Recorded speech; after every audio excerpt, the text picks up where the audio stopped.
to Tamil Gospel Tabernacle channel. கர்த்தருடைய பரிசுத்த நாமத்துக்கு மகிமை உண்டாவதாக. Glory be to the holy name of the Lord. யோவான் எழுதின சுவிசேஷம் 19ஆம் அதிகாரம்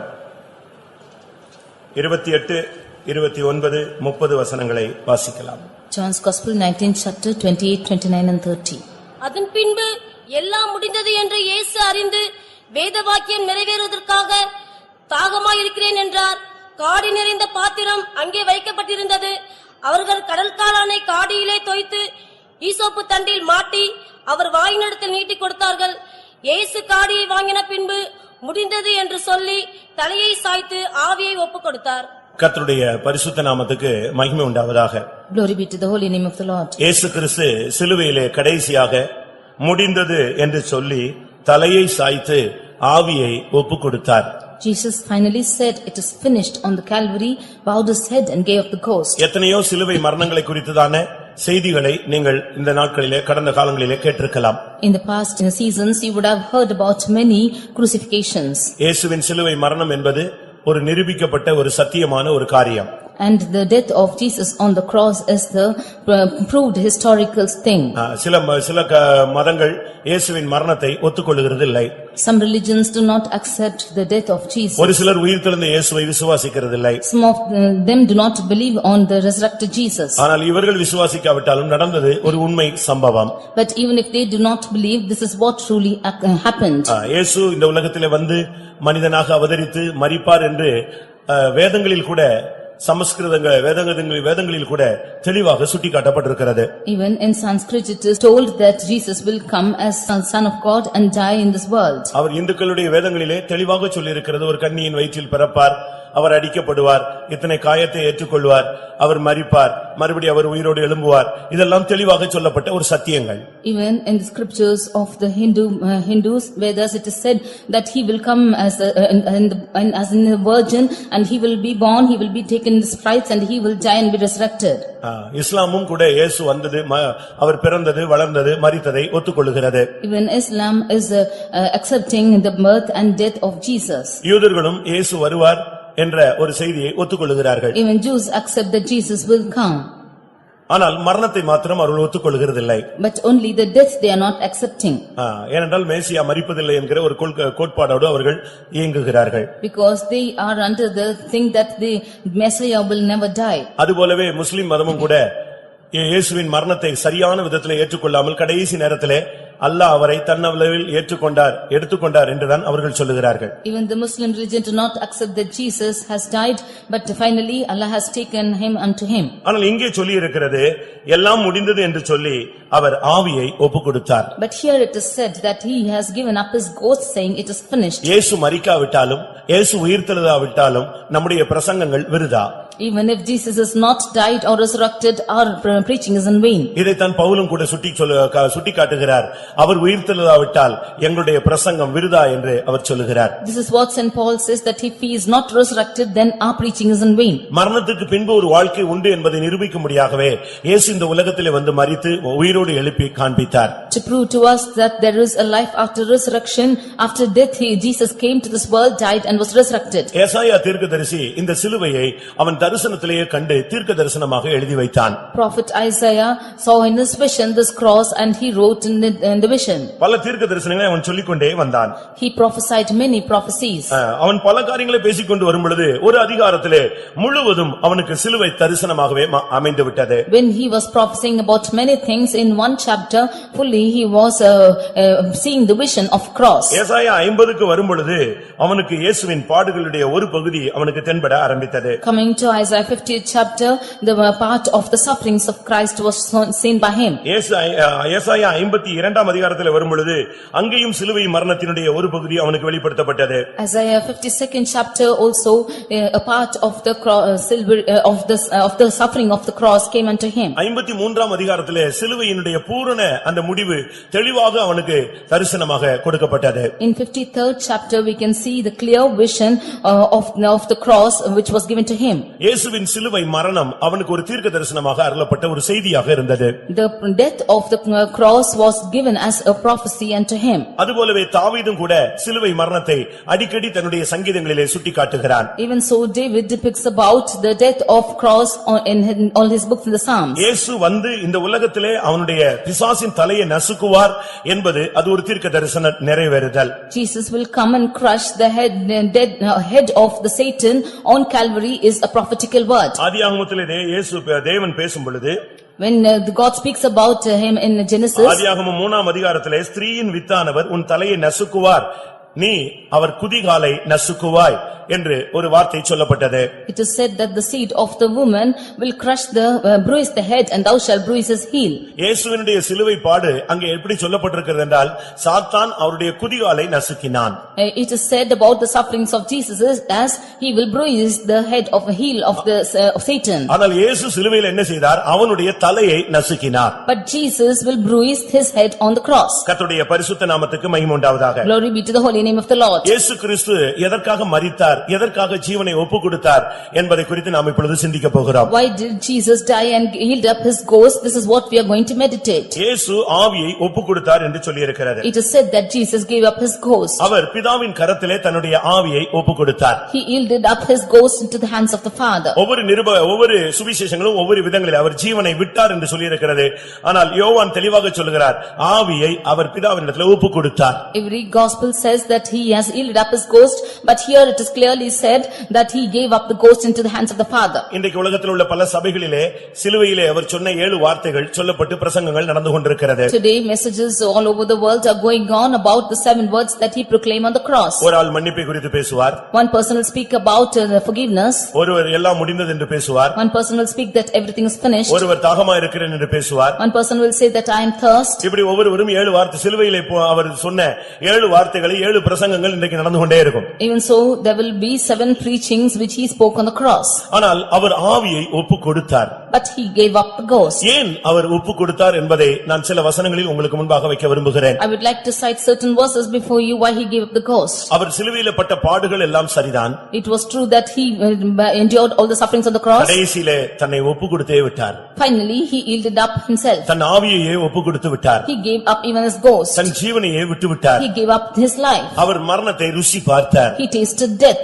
வேதம் சொல்லுகிறது ஒவ்வொரு மனிதனுக்காகவும் அவர் மரணத்தை ருசி பார்த்தார். Word of God says that he tasted death for every man. இன்னைக்கு பாருங்க உலகத்தில் உள்ள ஒரு சாதாரண இந்து மனுஷன் கூட இன்னைக்கு கிறிஸ்தவ கோயிலுக்கு போவான். Today even an ordinary Hindu person in the world will go to church. ஏனென்றால் அவனுக்கு இன்னைக்கு இயேசு மரித்தார் என்ற ஒரு செய்தி கேட்ட உடனே இன்னைக்கு ஆராதனைக்கு அவன் போனா ஏதோ ஒரு புனித தன்மை உண்டு என்ற ஒரு நம்பிக்கை இருக்கிறது. ஆனால் நம்முடைய ஜனங்களுக்கு அந்த அறிவு கூட ஒரு சென்ஸ் கூட இல்லாமல் போய்விட்டது. Because he has heard that Jesus died on such a day and therefore he goes to the church that he might gain divinity, but our people does not have even that mind. 10000களில் சிறந்தவர் என்ன பாடுகள் பட்டார் எப்படி அலங்கோலமாய் மாறினார் என்று ஏசாயா 53ஆம் அதிகாரத்திலே தெளிவாக சொல்லி இருக்கிறது. One who was fairest among the 10,000s, how much he has suffered is prescribed in Isaiah chapter 53. அவருடைய மரணத்தின் பூரண வெளிப்படுத்தல் அங்கே அவனுக்கு அருளப்பட்டது. A perfect revelation of his death has been given to him there. முழுவதுமே மனுக்குலத்திற்காக. It's fully for mankind. முழுவதுமே மனிதனுக்காக. It's totally for man.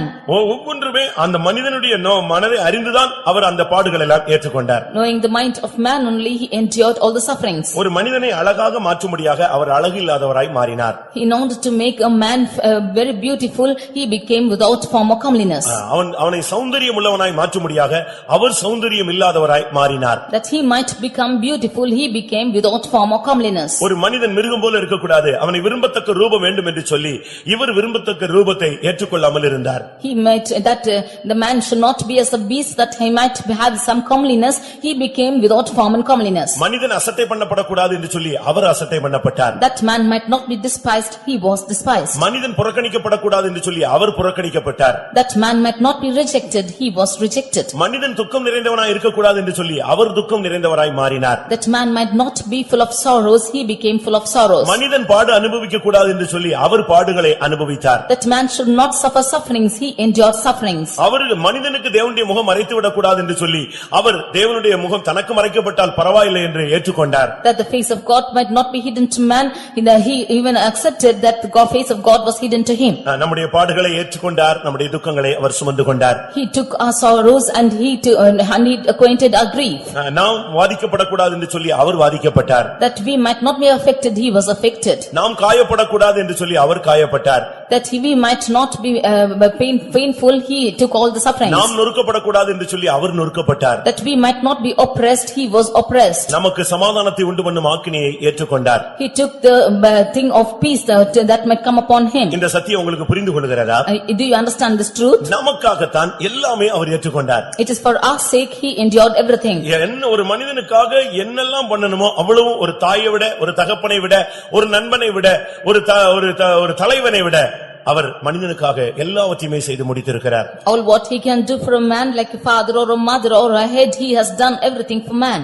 கர்த்தர் மனிதனுக்காக செய்த அவர் ஏற்றுக்கொண்ட அந்த சிலுவை மரணம் இந்த உலகத்தில் உள்ள எந்த சம்பவங்களுக்கும் ஈடு இணையாக மாற்றப்பட முடியாது. The death of the cross which he has endured for man cannot comparable to anything in the world. இந்த உலகத்தில் ஒருவன் பாடுபட்டால் அந்த பாடுகள் சிலுவை பாடுகளுக்கு ஈடாக பேசவே கூடாது. If a man is suffering anything in this world, he cannot compare it to the sufferings of the cross. ஏனென்றால் அந்த பாடுகள் என்று சொல்லுகிறது அந்த சில மணி துளிகள் அவர் பட்ட பாடுகள் முழு உலகத்தின் பாவங்களையும் சுமந்து தீர்த்த ஒரு அனுபவம். Because the sufferings which he endured for a certain period of time was the sufferings which he took for the whole world. ஒருத்தன் தூக்கிட்டு போற ஒரு பாரத்தை நீங்க தூக்கி பாருங்க, அதே நேரத்துல 10 பேர் தூக்கிட்டு போற பாரத்தை நீங்க ஒரே ஆள் தூக்கி பாருங்க, 100 பேர் தூக்கி கொண்டு போகிற ஒரு பாரத்தை நீங்கள் தூக்கி பாருங்கள், எப்படி இருக்கும் என்று யோசித்து பாருங்கள். You carry a burden which you are carrying by yourself, or the 10 persons who are carrying a burden you carry and see, or if 100 persons are carrying, you take the burden and see how it will be. அதனாலதான் யோவான் சாணகன் அவரை பார்த்து சொன்னான், இதோ முழு உலகத்தின் பாவங்களையும் உலகத்தின் பாவங்களை சுமந்து தீர்க்கிற தேவ ஆட்டு குட்டி என்று சொன்னான். Therefore we see John the Baptist saying that he is the son which takes the lamb which takes away the sin of the whole world. ஒவ்வொரு மனிதனையும் அவருடைய தன்னுடைய மனதிலே வரைந்து வைத்திருந்தார். For every man he has drawn the plans for him in the mind. இங்கே நாம் பார்க்கும் பொழுது அவர் ஒப்பு கொடுத்தார் என்று நாம் பார்க்கிறோம். Here we see that he gave up his ghost. 5 காரியங்களுக்காக அவர் தன்னுடைய ஜீவனை ஒப்பு கொடுத்தார். For 5 reasons he gave up his ghost. ஒவ்வொரு மனிதனுடைய 5 காரியங்களுக்காக அவர் தன்னை ஒப்பு கொடுத்தார். For every individual man, for 5 matters he has given up his ghost. முதலாவதாக Firstly, கலாத்தியர் 2ஆம் அதிகாரம் 20ஆம் வசனத்தை பார்க்கும் பொழுது Galatians 2:20. அங்கே என்ன சொல்லப்பட்டிருக்கிறது? What is told there? கலாத்தியர் 2ஆம் அதிகாரம் 20ஆம் வசனம். கிறிஸ்துவுடனே கூட சிலுவையில் அறையப்பட்டேன், ஆயினும் பிழைத்திருக்கிறேன். இனி நான் அல்ல, கிறிஸ்துவே எனக்குள் பிழைத்திருக்கிறார். நான் இப்பொழுது மாம்சத்தில் பிழைத்திருக்கிறதோ, என்னில் அன்பு கூர்ந்து எனக்காக தம்மை தாமே ஒப்பு கொடுத்த தேவனுடைய குமாரனை பற்றும் விசுவாசத்தினாலே பிழைத்திருக்கிறேன். என்னில் அன்பு கூர்ந்து அவர் தன்னை ஒப்பு கொடுத்தார். He loved me and gave himself for me. மனிதனிடத்திலே அன்பு கூர்ந்து முதலாவது அவருடைய ஒப்பு கொடுத்தலின் நோக்கம் அவன் மேல் அன்பு கூர்ந்தபடியால் ஒப்பு கொடுத்தார். Firstly, he gave up his ghost because he loved us. முதலாவது அவருடைய ஒப்பு கொடுத்தலின் நோக்கம் மனிதன் மேல் அன்பு கூர்ந்தார். First purpose for giving himself was he loved man. அதனால்தான் நாங்கள் சொல்லுகிறோம் இயேசுவின் அன்பு ஈடு இணை இல்லாதது. Therefore we say that love of Jesus is incomparable. நாம் பாவிகளாக இருக்கையில் அவர் நம்மில் அன்பு கூர்ந்தார். When we were sinners, he loved us. நாம் அக்கிரமக்காரர்களாக இருக்கும் பொழுது அவர் நம்மில் அன்பு கூர்ந்தார். When we were wicked, he loved us. நாம் துரோகிகளாக இருக்கும் பொழுது அவர் நம்மில் அன்பு கூர்ந்தார். When we were transgressors, he loved us. எபேசியர் 5:2 இந்த வார்த்தை சொல்லப்பட்டிருக்கிறது. Ephesians 5:2 this word is said. கிறிஸ்து நமக்காக தம்மை தேவனுக்கு சுகந்த வாசனையான காணிக்கையாகவும் பலியாகவும் ஒப்புக்கொடுத்து நம்மில் அன்பு கூர்ந்தது போல நீங்களும் அன்பிலே நடந்து கொள்ளுங்கள். ஒப்பு கொடுத்து நம்மில் அன்பு கூர்ந்தது போல He loved us and gave himself. அவருடைய அன்புக்கு ஈடு இணை ஒன்றுமே கிடையாது பிரியமானவர்களே. There is no comparison for his love. அதனால தான் நீங்க உலகத்துல வேற யாரை நேசிச்சாலும் ஏமாத்திடுவாங்க. தேவனுடைய அன்பு என்பது அது மாறாத ஒரு அன்பு. Therefore if you should love anybody in this world, they will cheat you, but the love of Jesus is unchanging. நீங்கள் ஒரு மனிதனையோ மனுஷியோ நேசித்து பார்க்கிறீர்கள், அந்த அன்பு ஒரு குறிக்கப்பட்ட நேரத்துக்கு பின்பு பிரச்சனையாக மாறிவிடுகிறது. You are loving a man or a woman, but after a period of time it comes into a confusion. யோவான் எழுதின சுவிசேஷம் 13ஆம் அதிகாரம் 1ஆம் வசனத்தின்படி அவர் இவ்வுலகத்தில் இருக்கிற தம்முடையவரிடத்தில் அன்பு வைத்தபடியே, ஆரம்பத்தில் அன்பு வைத்தபடியே முடிவு பரியந்தம் அவர்களிடத்தில் அன்பு வைத்தார்.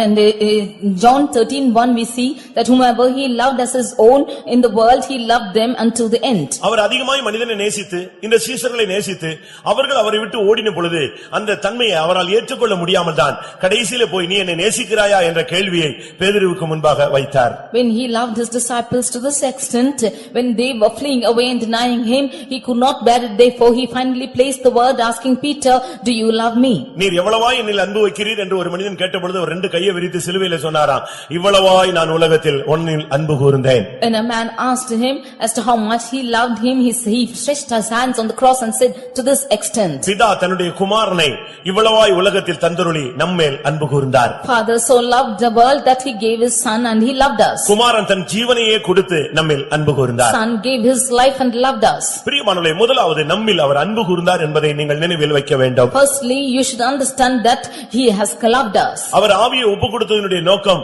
ஆண்டவரே நான் வந்துட்டேன், என் ஓட்டம் முடிஞ்சிருச்சு, எப்படியோ தட்டு தடுமாறி வந்துட்டேன் ஆண்டவரே, என்னை ஒப்புக்கொடுக்கிறேன் அப்படினு அவர் சொல்லல. He gave up his ghost and he did not say that I have somehow escaped and come. அப்படி அல்ல. It's not so. மனுஷன் மேல் வைத்த அன்புதான் அவரை சிங்காசனத்திலிருந்து கீழே இறக்கி கொண்டு வந்தது. It was the love that he placed upon man brought him from the throne down to the world. அந்த அன்பு அவரை பரமண்டலங்களிலே இருக்க விடவில்லை. His love could not place him in the heavens. பிலிப்பியர் 2ஆம் அதிகாரத்திலே பார்க்கும் பொழுது அவர் பிதாவுக்கு சமமாய் இருப்பதை கொள்ளையாடின பொருளாய் எண்ணாமல் மனித சாயல் அடிமையின் ரூபம் எடுத்தவராக மனிதனை நேசித்து இந்த உலகத்திலே இறங்கி வந்தார். In Philippians 2nd chapter we see that he counted it not great that to be comparable to the God himself, but he loved man and came to the world. உங்களில் எத்தனை பேர் உண்மையான அந்த அன்பை உணர்கிறீர்கள்? How many of you understand this perfect love? இயேசு நம்மில் அன்பு கூராவிட்டால் நம்முடைய நிலவரம் எப்படி இருக்கும் என்று யோசித்து பாருங்கள். Just think and see as to how our state will be if Jesus did not love us. நான் அடிக்கடி சிந்திக்கிற ஒரு காரியம், பழைய ஏற்பாட்டிலே நாம் பிறந்திருந்தால் என்ன ஆயிருக்கும்? I often think as to if we are born in Old Testament period, how it will be? நமக்கு இந்த ரட்சிப்பு கிடைத்திருக்குமா? Would we have obtained the salvation? யோசித்து பாருங்கள். Do you honestly think and see? காட்டு மிராண்டிகளோடு நாம் பிறந்திருந்தா எப்படி ஆயிருக்கும்? If we are born like the beasts, how it would be? யோசித்து பாருங்க. Just think and see. ஆப்பிரிக்க கண்டத்துல நீங்க போய் பிறந்திருந்தீங்கன்னா என்ன ஆயிருக்கும்? Had you born in African continent, how it would be? மனிதர்கள் நிர்வாணமாய் சுற்றித் திரிகிற அப்படிப்பட்ட வாழ்க்கையிலே நம்மை கொண்டு போய் பிறக்க வைத்திருந்தால் என்ன சம்பவித்திருக்கும்? If our life is growing about like people who are naked in that places, if God has made us born, how to be? இன்னைக்கு அப்படி ஜனங்கள் வாழ்றாங்க, நாகரிகம் இல்லாத வாழ்க்கை இருக்கிறது. Even today people are living a life like this. அப்படிப்பட்ட இடத்துல நம்மளை பிறக்க வச்சிருந்தா நீங்க என்ன இருப்பீங்க, நான் என்ன இருப்பேன்னு யோசிச்சு பாருங்க. Had he made us to born in such places, what would the state of you and me? யோசித்து பாருங்கள் பிரியமானவர்களே. Just think and see. ஆனா கர்த்தர் பாருங்க நம்மை அருமையாக புதிய ஏற்பாட்டிலே பிறக்க வைத்தார். But God has somehow made us to born in the New Testament period. காலங்கள் நிறைவேறின பொழுது தம்முடைய குமாரனை நம்மில் வெளிப்படுத்த அவர் சித்தமானார். When the times came, he was pleased to declare his son. ஒரு அருமையான திட்டத்திலே நம்மை கொண்டு வந்து இணைத்து விட்டார். He brought us in a beautiful plan. நான் சில நேரங்களிலே யோசிப்பது உண்டு. I used to sometimes think like this. அது அதிகப்படியான சிந்தைதான். It is a greater thought. அது தேவையில்லாத சிந்தைதான். It is also an unwanted thought. நான் யோசிப்பது உண்டு. But I used to think. உலக தோற்றத்துக்கு முன்னே கிறிஸ்துவுக்குள் நம்மை தெரிந்து கொண்டார். He has chosen us before the foundation of the world. அப்போ ஒரு திட்டம் வைத்து இதெல்லாம் ஃபார்ம் பண்ணி கொண்டு வந்துட்டார். Then he has planned it all for us. இப்போ இந்த உலகம் ஓட்ட முடியும். Now this race will be over. நித்தியம் தொடரும். And the eternity will begin. திருப்பியும் ஒருவேளை தேவன் இப்படி ஒரு திட்டம் போடுவாரோ? Will again the Lord make another plan like this? நானா யோசித்தது உண்டு. I used to think like this. எல்லா நரகத்துக்கு போயிட்டு ஒரு குரூப் பரலோகத்துக்கு போயிட்டு சீயோனு எருசலேம் எல்லாம் போய் சேர்ந்துட்ட பிறகு பைபிள்ல சொல்லி இருக்கிறது யுகாயுகமாய் அங்கதான் இருப்போன்னு திருப்பியும் ஒரு திட்டம் இருக்குமோ? அப்படி இருந்தால் நான் எழுதி வச்சிருக்கேன் ஒரு டைரியில, எப்பமோ எழுதி வச்சிருக்கேன், மறுபடியும் ஒரு திட்டம் இருந்தால் என்னையும் இணைத்துக் கொள்ளும்னு எழுதி வச்சிருக்கேன். I had once written in my diary like this, that if the Lord has a plan after taking them to eternity, after the hell and heaven is all formed and he is reigning forever, will he have planned again like this? ஒரு சிலர்லாம் சில பெண்களை நேசிப்பாங்க, ஒரு ஆண்களை நேசிப்பாங்க, அடுத்த பிறவியிலும் நாம் இணைந்தே பிறக்க வேண்டுமா? அந்த டயலாக் கிடையாது. Some of them will love the girls and boys and said in the next generation they should be born again together. ரொம்ப தாய்ப்பாசம் உள்ளவங்க சொல்லுவாங்க, மறுபடியும் உன் வயிற்றிலேயே நான் பிறக்க வேண்டுமா? And those who love their parents more will say again I should be born in your womb. ஏன் அந்த அம்மாவை பாடாப்படுத்தினது போதாதா? Why it's not sufficient that you have given them torture? பிரியமானவர்களே, தேவனுடைய திட்டம் என்பது பெரிய அநாதி தீர்மானம். அதில் நம்மை இணைத்தார் என்பது ஒரு பெரிய அதிசயம். அதுதான் தேவனுடைய அன்பினுடைய உச்சகட்ட பூரணம் என்பதை நீங்கள் விளங்கிக் கொள்ள வேண்டும். Dear beloved, the plan that God has loved us is greater and he has united us in his plan that is even greater. That is what you should understand. நம்ம முன்னாலேயே பாவத்துல எத்தனையோ பேர் அழிஞ்சு போயிட்டு இருக்காங்க. Even before our eyes, many of them are perishing in sins. நம்ம முன்னாலேயே வியாதியஸ்தனா எத்தனையோ பேர் சீரழிந்து கொண்டிருக்காங்க. Many of them have been staggering in their sicknesses in front of our eyes. ஆனா அவனுக்கு போய் ஜெபிக்க முடியாத நமக்கு ஒரு வாய்ப்பை கொடுக்கிறார். But God has given us a chance to go and pray for them. எத்தனையோ பேர் இன்னும் பாவத்திலிருந்து வெளியே வர முடியாம, துர்க்குணத்திலிருந்து வெளியே வர முடியாம, விக்கிரகத்திலிருந்து வெளியே வர முடியாம இருக்கும் பொழுது நமக்கு தேவனை பின்பற்றக்கூடிய ரட்சிப்பு பாக்கியம் இவ்வளவு மேன்மை கொடுத்திருக்கிறார். அதை நாம் சிந்தித்தாலே ஆண்டவருடைய அன்பின் பூரணத்தை நாம் விளங்கிக் கொள்ள முடியும். When many of them are not able to come out of their sins, out of their idolatry and many wickedness, when God has given us a chance to come out of it and know the salvation, when we know this, we know the heights of his love towards us. அவர் சிலுவையிலே மரணத்திலே தன்னுடைய ஜீவனை ஒப்புக்கொடுத்ததனுடைய முக்கிய நோக்கம், first ஒப்புக்கொடுத்தது நம்மில் அன்பு கூர்ந்தே. The first reason for him to yield his life on the cross was that he loved us. அதனால வேதம் சொல்லுகிறது நம்மில் அன்பு கூர்ந்து அவர் தன்னை ஒப்புக்கொடுத்தார். That is what the word of God says, that he loved us and gave himself. ஆண்டவரே இன்னைக்கு கூப்பிட்டு உன்னை போய் வச்சு நின்னுட்டு இவனை நீங்க நேசிக்கிறீங்களான்னு கேட்டா நீ பின்மாற்றக்காரனா இருந்தா கூட அவர் சொல்லுவார், ஆமா இவனை என்ன செய்யறேன் நான் நேசிக்கிறேன். If you should call him today and even if he's a backslider, the Lord will, if you ask the Lord, will you love him? He will say, yes, I love him. உன் கூட பிறந்த தம்பி சொல்லுவான், இவன் அண்ணனே இல்லன்னு சொல்லுவான். Your co-brother who is born with you will say, he's not my brother. நீ பெத்த பிள்ளை இவன், நீ எனக்கு தாயும் இல்ல தகப்பனும் இல்லன்னு சொல்லுவான். Your child whom you have given birth to will say that he is not my father or mother. ஆனா உன்னைய கூப்பிட்டு கொண்டு போய் நிறுத்திட்டு இயேசுவே இவனை தெரியுமானா, ஆமா இவன் எனக்கு தெரியும் தான் சொல்வாரு. உன்னை மறுதலிக்க மாட்டாரு. But if you place yourself before Jesus and ask if you know him, he will say yes, I know him. He will never deny. அவன் இவங்க இவ்வளவு தப்பு செஞ்சிருக்கலாம், ஆனாலும் அவன் யாருதான்? என்னுடைய பிள்ளைதான் சொல்வார். Yes, he has done so much of mistakes, but yet he is my son, he will say. ஒரு பையன் ஒரு பெண்ணோட குடும்பம் நடத்த ஆரம்பித்தான். One boy, he entered into a family life with a girl. அந்த பெண்ணுக்கு இந்த பையனுடைய தாயை பிடிக்கவே பிடிக்காது. That girl did not like the mother-in-law. இந்த தாய் இருக்கிற வரைக்கும் நம்முடைய வாழ்க்கை நல்லா இருக்காதுன்னு அவ எப்பொழுதும் யோசித்துக் கொண்டே இருந்தாள். She always used to think that her life will not prosper till his mother is alive. ஒரு நாள் இவன் கேட்டானா, நீ ஏன் என்கிட்ட பிரச்சனை பண்ணிக்கிட்டே இருக்கிற, நான் சமாதானமா இருக்கணும்னா என்ன செய்யணும்னு மனைவிட்ட கேட்டானா.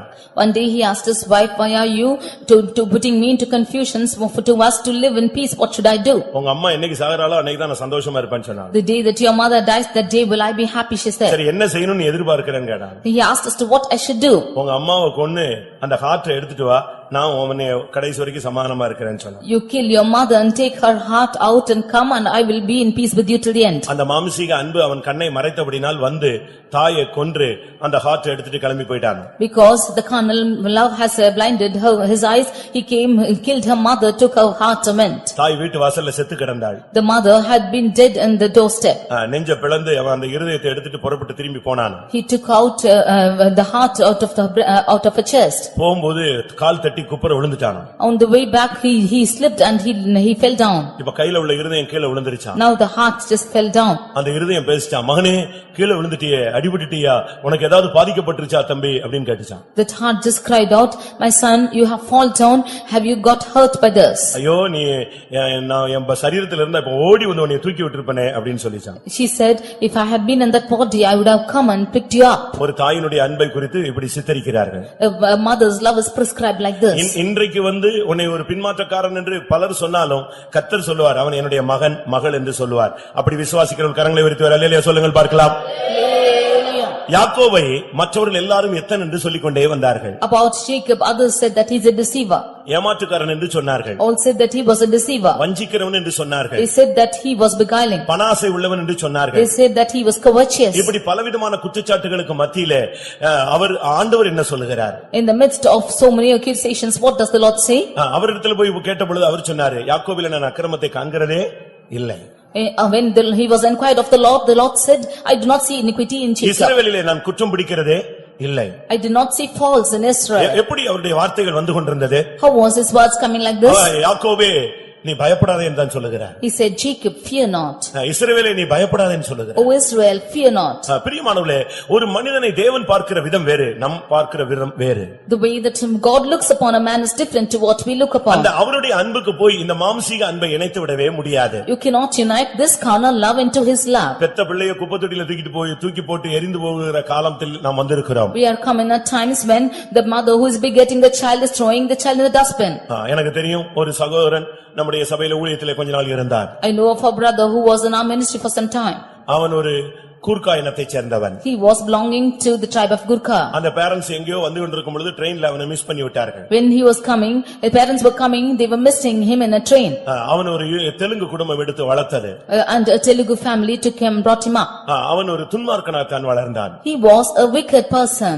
அவன் எனக்கு நன்றாக தெரியும். I knew him well. அவ்வளவு அவன் துன்மார்க்கனா இருந்தவன். He was wicked like that. அவன் இருக்கிற காலனில அவன் நடந்து வந்த வாசல்ல இருக்கிற பெண்கள் எல்லாம் எந்திரிச்சு உள்ள ஓடிடுவாங்க. If he should come on the way, the women who are standing on the doorstep, they will go and get inside. ஆனால் அவன் நம்முடைய சபையில வந்து சேர்ந்தான். But he joined our church. எனக்கு ஆச்சரியமா இருந்தது. எங்கேயோ பிறந்து எந்த சமுதாயத்திலேயோ பிறந்து வளர்ந்து கடைசில அவன் இந்த ஊழியத்துக்கு வந்தான். I was marveled because when he was brought up in a different tribe and he was brought up in a different family and he came to our ministry. அவனை கர்த்தர் அபிஷேகித்து அவனை நேசித்து அவனை ஊழியக்காரனாய் மாற்றினார். The Lord loved him, anointed him and made him a servant of God. அவருடைய அன்பு என்பது வித்தியாசமான ஒரு கொள்கை உடையது. His love is having a different aspect. அவர் மனிதன் பார்க்கிற விதமாய் உன்னை பார்க்கிறது இல்லை. He does not see you as a man sees you. இந்த குட் ஃப்ரைடே சர்வீஸ்க்கு வந்திருக்கிற நீ இன்றைக்கு ஒரு சத்தியத்தை விளங்கிக் கொள்ள வேண்டும்.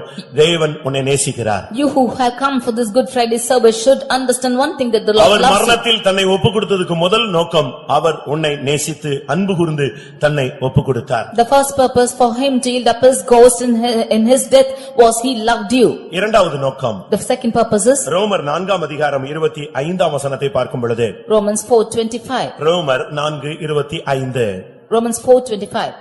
அவர் நம்முடைய பாவங்களுக்காக ஒப்புக்கொடுக்கப்பட்டும் அவர் நம்முடைய பாவங்களுக்காக ஒப்புக்கொடுக்கப்பட்டார். He was yielded for our sins. முதலாவது அவருடைய நேசம் அவரை ஒப்புக்கொடுக்க வைத்தது. Firstly, his love made to yield himself. இரண்டாவது அவருடைய நம்முடைய பாவங்களுக்காக அவர் தன்னை ஒப்புக்கொடுத்தார். Secondly, he yielded himself for our sins. அவர் உன்னை நேசிக்கிறேன் நேசிக்கிறேன் என்று ஒரு பெண்ணை போலவோ ஒரு ஆணை போலவோ ஒரு தாயை போலவோ ஒரு பிள்ளையை போலவோ சொல்லக்கூடியவர் அல்ல. He is not a person who will say that I love you like your father, mother or a man or a girl. அவர் அன்பின் நிமித்தம் தன்னை ஒப்புக்கொடுத்தது மாத்திரமல்ல, உன்னுடைய பாவங்கள் நிமித்தம் அவர் தன்னை ஒப்புக்கொடுத்தார். By his love he has yielded himself. Not only that, for your sins he yielded himself. பாவ நிவாரண பலியாக, கிருபாதார பலியாக அவர் உனக்காக எனக்காக நம்முடைய பாவத்துக்காக அவர் தன்னை ஒப்புக்கொடுத்தார். As a propitiation for our sins, he has yielded himself for us. இந்த பாவம் என்று சொல்லும் பொழுது அது ஒரு கொடிய முள்.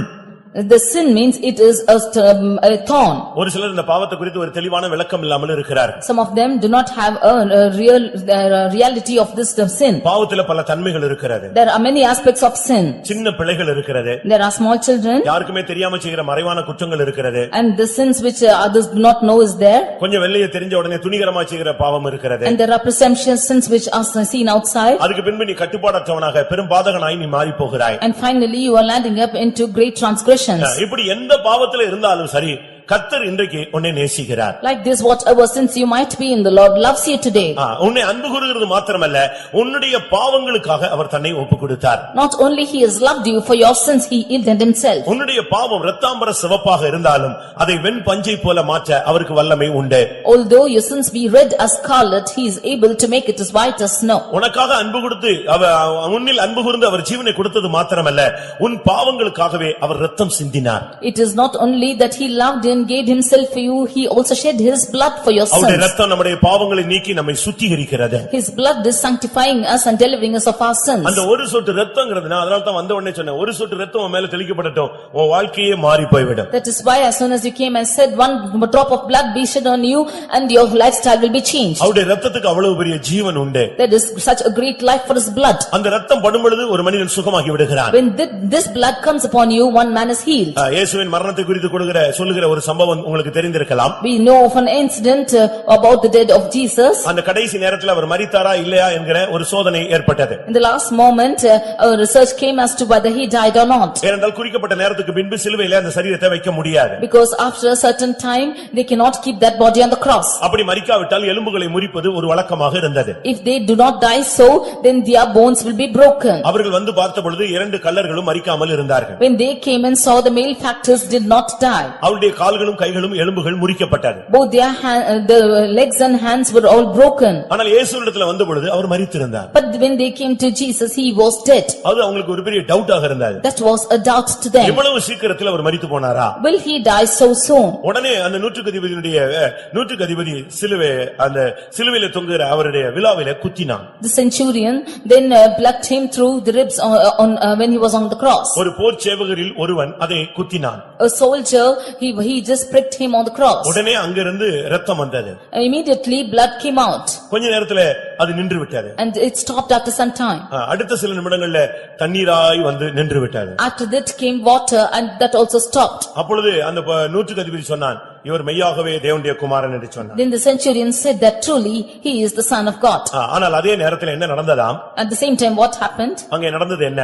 What happened? அந்த சிலுவையிலே அவன் விலாவிலே குத்தின உடனே ரத்தம் பீரிட்டு வந்ததே, அது அந்த போர்ச்சேவனுடைய கண்ணில் பட்டதாம். When that blood just gushed out when he pricked him, it just fell on the eyes of the soldier. வேகமா குத்தின உடனே அந்த ரத்தம் பளிச்சுன்னு வந்துருச்சு. That blood came and it just pricked him, put him on his eyes. அது அவன் முகத்துல கண்ணெல்லாம் பட்டதாம். And it fell on his face and his eyes. அவன் கண்களை துடைத்து விட்டான். And he just wiped off his eyes. நடந்தது என்ன தெரியுமா? What happened was, அவனுக்கு ஏற்கனவே பார்வையில ஒரு மங்கலான ஒரு தன்மை இருந்ததா. he had a dimness in his sight.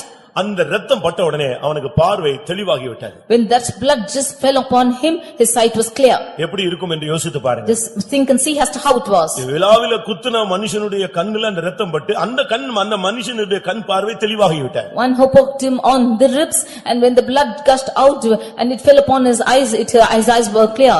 உடனே தண்ணீரும் ரத்தம் வந்தது. அதை கண்டவன் சாட்சி கொடுக்கிறான். என்ன சாட்சி கொடுக்கிறான்? அந்த இரத்தத்துல வல்லமை உண்டு என்று சாட்சி கொடுக்கிறார். The blood and water came out of his body, and the one who saw this testified that there is power in the blood. அவர் உன்னுடைய பாவங்களுக்காக இரத்தம் சிந்தினார். He shed his blood for your sins. உன்னுடைய பாவத்தின் தன்மை என்ன? What is the tendency of your sin? ஒருவேளை நீ இதுவரை மறுதலித்திருந்தால் நீதான் அவளை சிலுவையிலே அறைகிறாய். If you had denied him until now, you are the one who is crucifying him on the cross. மறுதலித்து போனவர்கள் அவர் தேவகுமாரனை மறுபடியும் தாங்களே சிலுவையிலே அறைகிறார்கள். Those who have backslidden and they denied, they are again crucifying Jesus on the cross. மறுபடியும் இயேசுவை சிலுவையில் அறைய வைக்கிறீர்களா? Are you crucifying Jesus again on the cross? ஒரு நாள் பேதுரு இந்த ஊழியம் வேண்டாம் என்று அவர் ரோமாபுரியை விட்டு புறப்பட்டு போனாராம். One day Peter went out of Rome that he might not want this ministry. பாடுகள் அதிகமாக இருக்கிறது. Because there are much suffering in it. பிரச்சனைகளை சால்வ் பண்ண முடியவில்லை. And the problems are not able to be solved. அதனால ரோமாபுரியில எனக்கு இந்த ஊழியம் செய்ய முடியாது. Therefore I cannot minister in Rome. இந்த ஊழியம் வேண்டாம் என்று சொல்லி ரோமாபுரியில ரோட்ல போய் கொண்டிருந்தாராம். He said, I do not want this ministry, and was walking on the roads of Rome. போய் கொண்டிருந்த பொழுது திடீர்னு பார்த்தா எதிரே இயேசு சிலுவையை சுமந்து கொண்டு வந்தார். There, when turning back, he saw Jesus carrying the cross. இவனுக்கு நம்பவே முடியவில்லை. He could not just believe. என்ன நடந்துச்சு? What happened? ஏற்கனவே சிலுவையில மரிச்சிட்டாரே. He already died on the cross. இப்ப மறுபடியும் சிலுவையை சுமந்து கொண்டு ரோமாபுரியை நோக்கி வருகிறாரே. Now again he is coming towards Rome with his cross. ஓடி போனானா? He ran. ஓடி போய் அவர்ட்ட கேட்டானா, எங்கே சுமந்து போகிறீர்னு? He ran and asked him as to why are you carrying this? நீ சுமக்க முடியவில்லை, ஊழியம் செய்ய முடியலன்னு சொல்றாரு.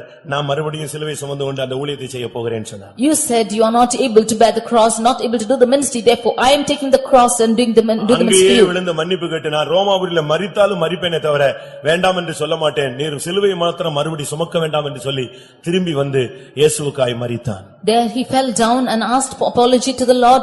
Lord, whatever might be, even if I die, I will die in Rome. Again he came back and he did the ministry. அவனை உன்னுடைய எஜமானை கொன்றது போலவே சிலுவையிலே அறைந்து கொள்ள விரும்புகிறோம், கடைசியாக உன் ஆசை என்ன என்று கேட்டார்கள். Finally they asked him, as your master we are going to crucify you, what is your final decision? உடனே அவன் சொன்னானாம், Immediately he said, பேதுரு கடைசி நேரத்தில் சொன்ன வார்த்தை, the final words of Peter was, என்னுடைய எஜமான் நேராக சிலுவையிலே அறையப்பட்டார், நான் அவரைப் போல அடிபட தகுதி உள்ளவன் அல்ல, ஆனபடியால் என்னை தலைகீழ சிலுவையிலே அறையுங்கள் என்று சொன்னான். He said, my father, my master, he was crucified directly on the cross like that, but I am not worthy of it, therefore you just crucify me upside down. ஆனபடியால் என்ன நடந்தது? And what happened? எக்ஸ் வடிவ சிலுவை செய்து அவனை தலைகீழாக அறைந்தார்கள். They made a cross which was an X shape and made him crucified upside down. இப்படித்தான் அவன் தன்னை ஒப்புக்கொடுத்தான். That is how he yielded himself. நான் மறுதலித்தவன், I am denied, நான் சபித்தவன், I have cursed, நான் சத்தியம் பண்ணினவன், and I have promised, நான் பின்மாறி போனவன், and I have gone behind. நான் அவரைப் போல சிலுவையிலே தொங்க எனக்கு தகுதியே கிடையாது. I have no worthiness to hang like him on the cross. என்னை தலைகீழ அறைங்கன்னு சொன்னான். You crucify me upside down. இயேசு அவனை நேசித்தாரே, Jesus loved him. அவனுடைய பாவங்களுக்காக ஒப்புக்கொடுத்தாரே. He yielded himself for his sins. உன்னுடைய பாவம் எந்த தன்மை தன்மை உள்ளது? What's the tendency of your sin? விடுதலை பெற முடியவில்லையா? Are you not able to be delivered from it? விட்டுவிட முடியவில்லையா? Are you not able to leave it? அது உன்னை தொடருகிறதா? Is it following you? உன் வாசல்படியில் படுத்திருக்கிறதா? Is it at your doorstep? அந்த பாவம் கயிறால் உன்னை கட்டுகிறதா? Is the cords of that sin tying you? உன்னை குற்றவாளியாகவே சித்தரிக்கிறதா? Is it making you accused? உன் இருதயத்திலே தூய்மையை பெற்றுக்கொள்ள முடியவில்லையா? Are you not able to take that divinity in your heart? ஜெய ஜீவியம் என்பது சாத்தியம். அதற்காகவே இயேசு சிலுவையிலே நம்முடைய பாவங்களுக்காக தன்னை ஒப்புக்கொடுத்தார். Overcoming life is definitely possible, for which he yielded his life on the cross. இயேசு ஜெயிச்சிட்டாரு, மனுஷன் ஜெயிக்க முடியாதுன்னு நீ சொல்லக்கூடாது. Jesus has overcome, man cannot overcome, you should not say so. உன்னுடைய பாவத்திலிருந்து விடுதலையாக்கப்படும்படியாகவே பாவங்களை நீக்கும் கிருபாதார பலியாக தன்னை ஒப்புக்கொடுத்தார். That you might be delivered from your sins, he gave himself as a propitiation for your sins. நீ பாவத்தில் வெகு தூரம் போனபடினால் உனக்கு திரும்பி வருகிறது கடினமாக தென்படுகிறது. Because you have gone far off in your sins, it's hard for you to come back. இந்த கூட்டம் முடியறதுக்குள்ளே அந்த சிலுவையிலே அவர் ஒப்புக்கொடுத்த அந்த தன்மையை நீ நினைத்து பார்த்தால் எவ்வளவு தூரமா இருந்தாலும் உன்னை அணைத்துக் கொள்ள அவர் வல்லமையுள்ளவராய் இருக்கிறார். Before this meeting is over, if you just consider the tendency of his death on the cross, however far you are, he will draw you near. அவருடைய அன்பின் கயிறுகளால் உன்னை மறுபடியும் இழுக்க அவர் வாஞ்சிக்கிறார். He is wanting to bring you near by the cords of his love. ஒன்று நீ செய்ய வேண்டும். One thing you should do. உன் பாவத்தை முதலாவது உணர வேண்டும். You should first realize your sins. அந்த பாவத்தை இரண்டாவது ஒத்துக்கொள்ள வேண்டும். Second, you should accept the sins. மூன்றாவது அந்த பாவத்தை நீ அறிக்கை செய்ய வேண்டும். Thirdly, you should confess the sins. நான்காவது அந்த பாவத்தை விட்டுவிட நீ தீர்மானிக்க வேண்டும். Fourthly, you should determine to leave those sins. இந்த நீ கரெக்ட்டா நீ செய்யணும். You should do this correctly. விட்டுவிட தீர்மானிக்கிறது ரொம்ப முக்கியமானது.